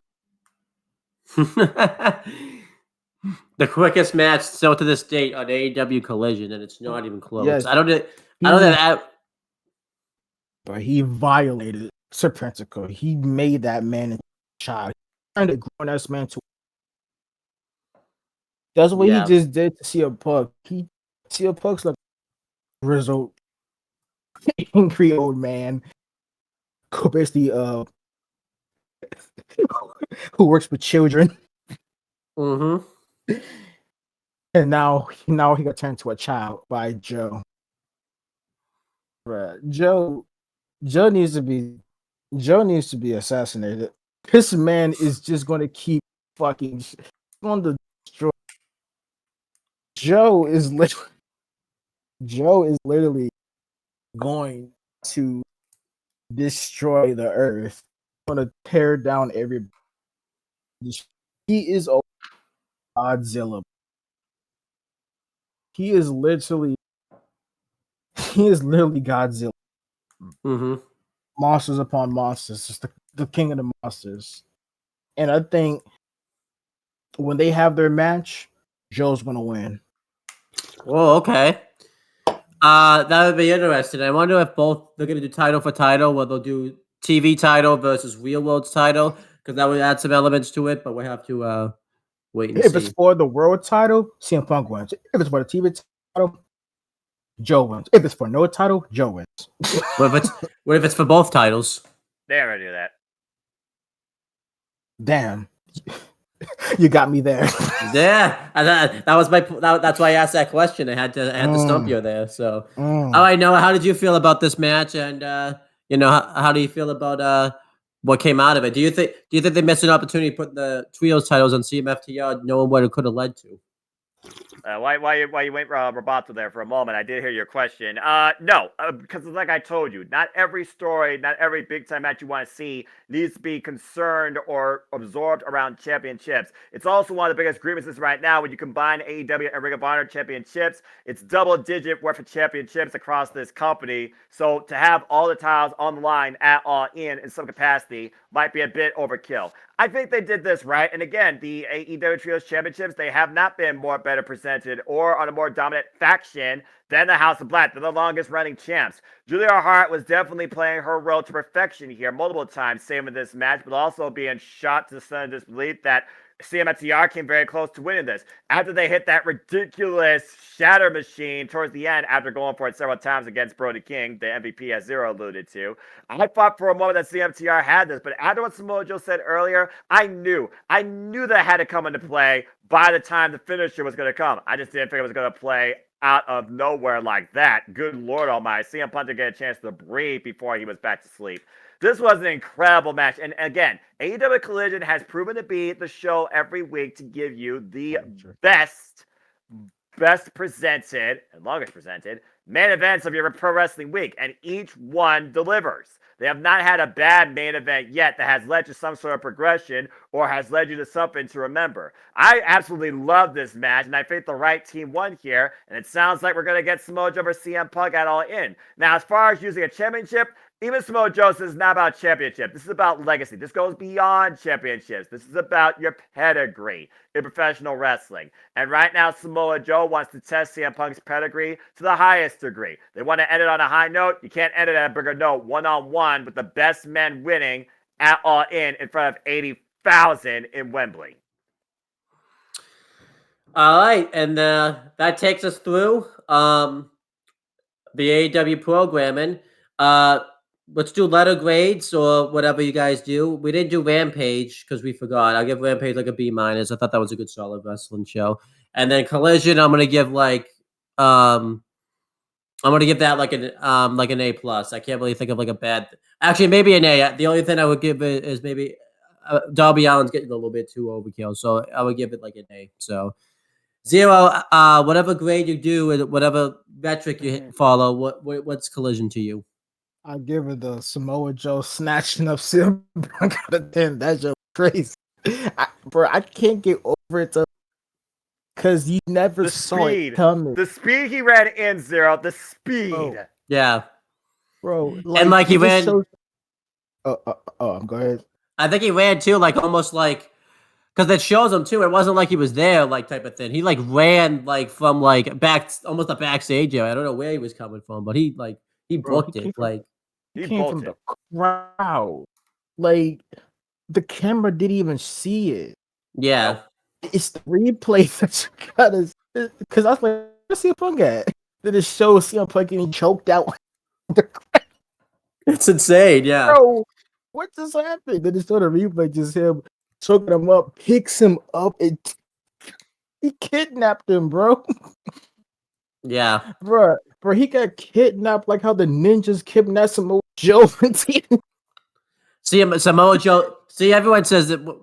Everyone says that ninja segment was pointless. It's not completely pointless. Samoa Joe learned something from those ninjas. So, he learned a thing or two. So Noah, how did you feel about Rampage and Collision? Just rewatching this segment right here when CM Punk literally tope through Malachi Black and then twirled himself to that opening of the barricade, looking back at the ring after Dax Harwood got the near fall off the diving headbutt, and then all of a sudden, Jesus. Right, anyway, I don't really do grades, but I'll humor you this time. Again, Dynamite, run of the mill, it did what it needed to do. It was mid, but it was still a bit better than mid. I give that a B. As far as Rampage goes, that hour of pro wrestling, but hey, Saraya's going to Wembley, so that's a moment in itself, and Orange Cassidy continues to show how he is a credible fighting champion with quality TV matches. But Rampage is kind of just Rampage. It was kind of just there. B-. And as far as Collision goes, I love Collision. I love what it's starting to develop. And again, you can't go wrong with what you get when it comes to Collision and their main events. And what fire spit by absolute Ricky Starks. I give that show A-. Overall, All Elite Wrestling this week gave me a solid B to B+. I don't have no complaints. There you go. Yeah, going through the card too, we have a stacked episode of AEW Dynamite coming up. Give me the rundown. I believe I'm not gonna. You have it in front of you, know. I'm just gonna see if I can get every match. We know we're gonna get Dr. Britt Baker, DMD versus the Bunny, and the winner gets the final spot in the 4-way match. Then we have Darby Allin and Nick Wayne versus the Gates of Agony. That would be a good one. We have the International Championship being defended with Orange Cassidy putting the belt up on the line against Wheeler Yuta. Correct. The Young Bucks are going to be taking on the Gun Club. And I know we're going to get some promo segments. I just don't remember what they are. I'm pretty sure we're going to get an Adam Cole and MJF one somehow. So we'll just say that's probably in there somehow. They're going to talk about the main event, AEW All In. Keep going. Oh, okay. So there's one more thing. There's what am I missing? 3 more things. Holy shit. Okay. Let me see if I can get there. Let me see if I can just go through the. Are they matches or are they just segments? Segments. Okay. Well, one's a match, 2 are segments. Come on, don't make me do the rundown, man. Come on, don't make me do the rundown. Shit. You got this, Owen. You got this. I believe in you. Let me think. I gotta think. FTR gonna talk about the tag title match. Damn. Okay. Let me. I gotta think about what. I'm gonna get out. We won't stay the whole time, but I'm gonna see if I can think about what's coming up. On like the week. Come on, Owen.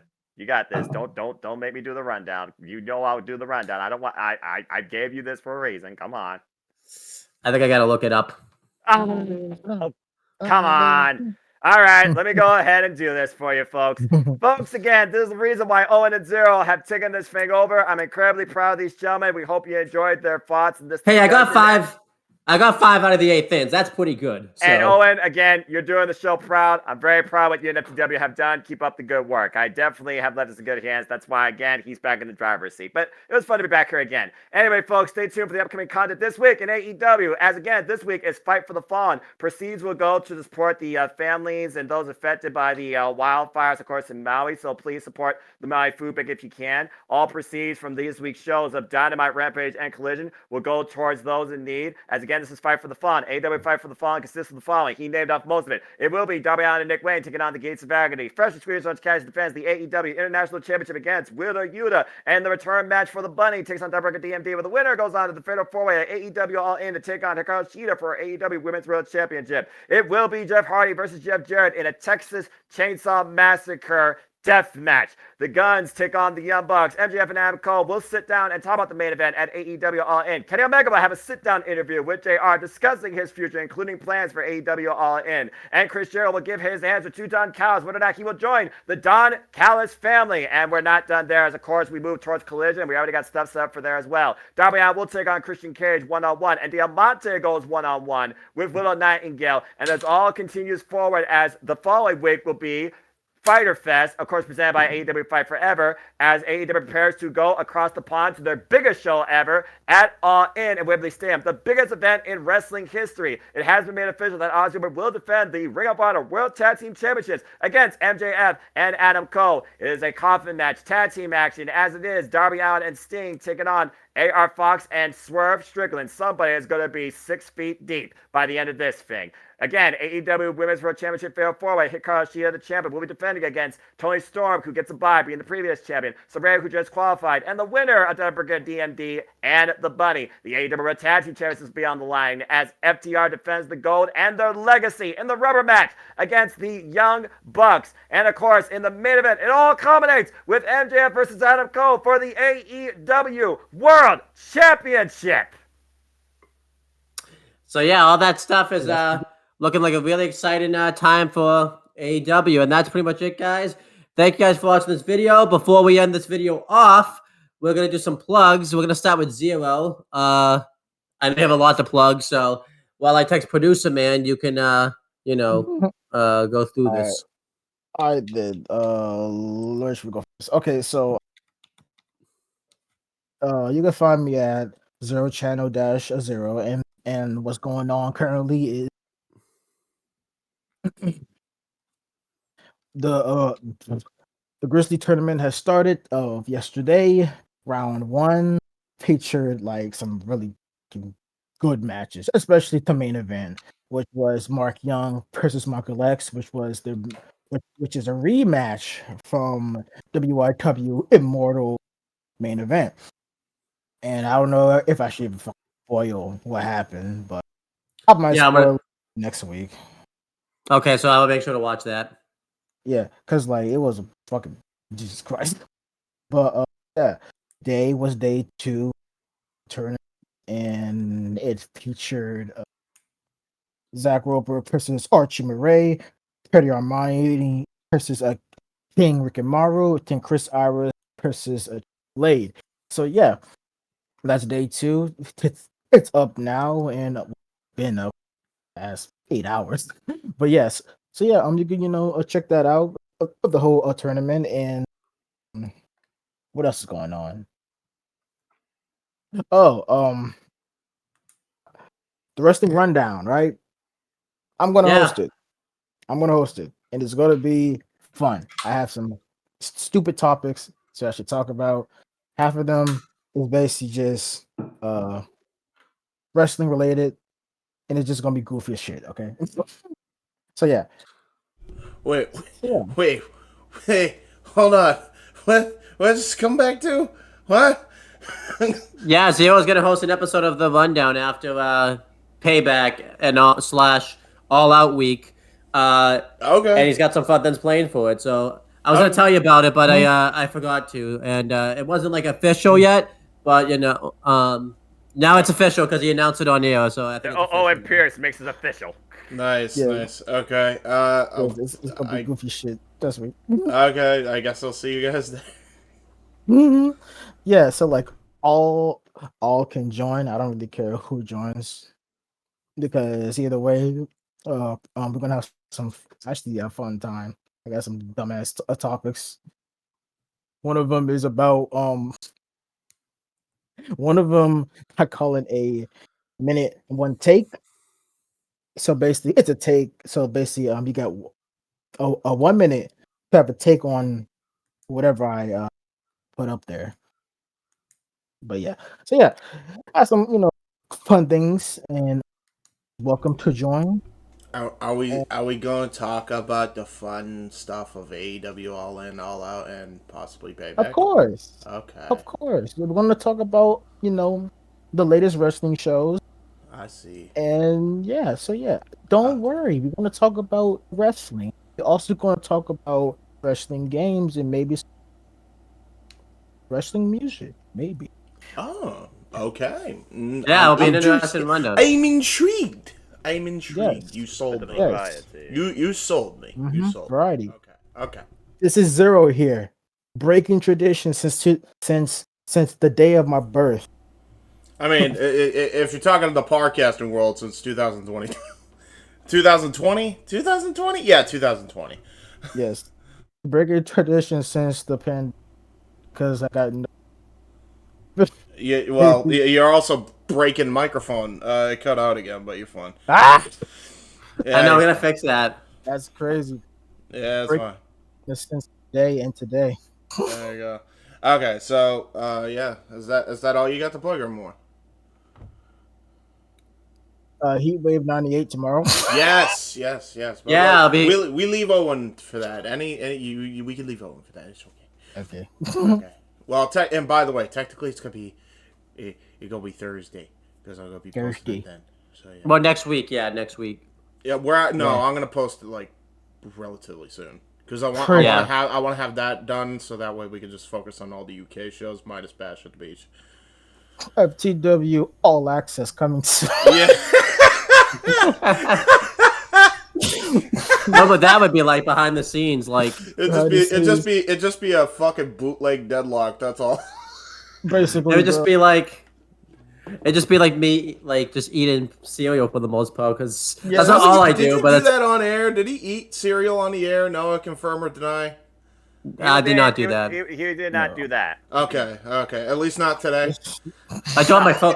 I dropped my phone on there once. It made it pretty obvious. So Yes, yeah. SpongeBob review. Oop, I dropped my phone. That will never not be old, man. That will never not be fucking funny. Remember when you got a Charlie horse, bro? That shit was. Dude, that was the yeah. funniest shit. Noah, did you ever watch that retro where Owen gave himself a Charlie horse? No. Okay. I gotta on send you that clip because right when we go on air, Owen's like, hi guys. Shit, I got a Charlie horse. Send that to me, bro. Send that to me. It's great. Anyway, sorry. Man, Owen, I think you're next on the plug department, and then we close it out with Noah, right? That's usually how they go. Okay. So I got a lot of things coming up. No, you don't. Well, tell me I don't. Here's what I got coming up. I got Owen, please plug. The clapback of Owen. Don't tell me I don't.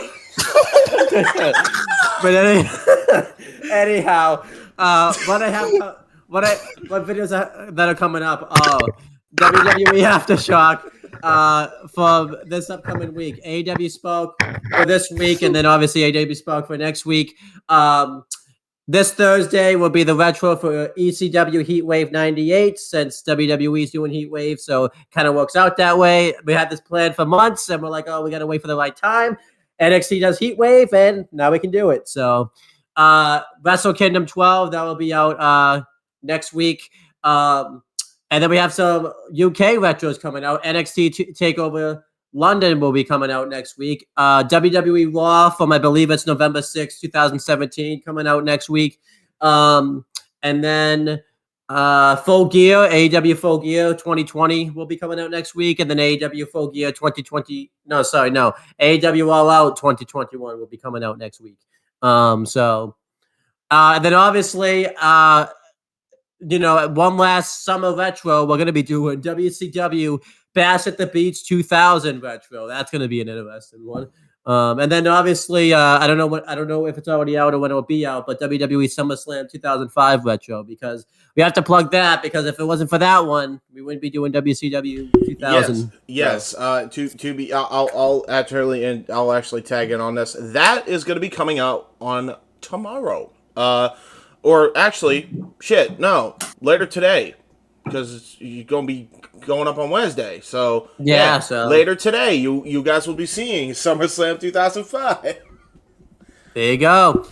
And then as for my non-wrestling stuff, on only the Talkinator, we have Owen and AJ Talks. We the first, I don't know if it'll be up, but we did a season premieres for Avatar: The Last Airbender, Ben 10, and Danny Phantom. Those either will be up on this channel or incoming. I'm not sure what time is anymore.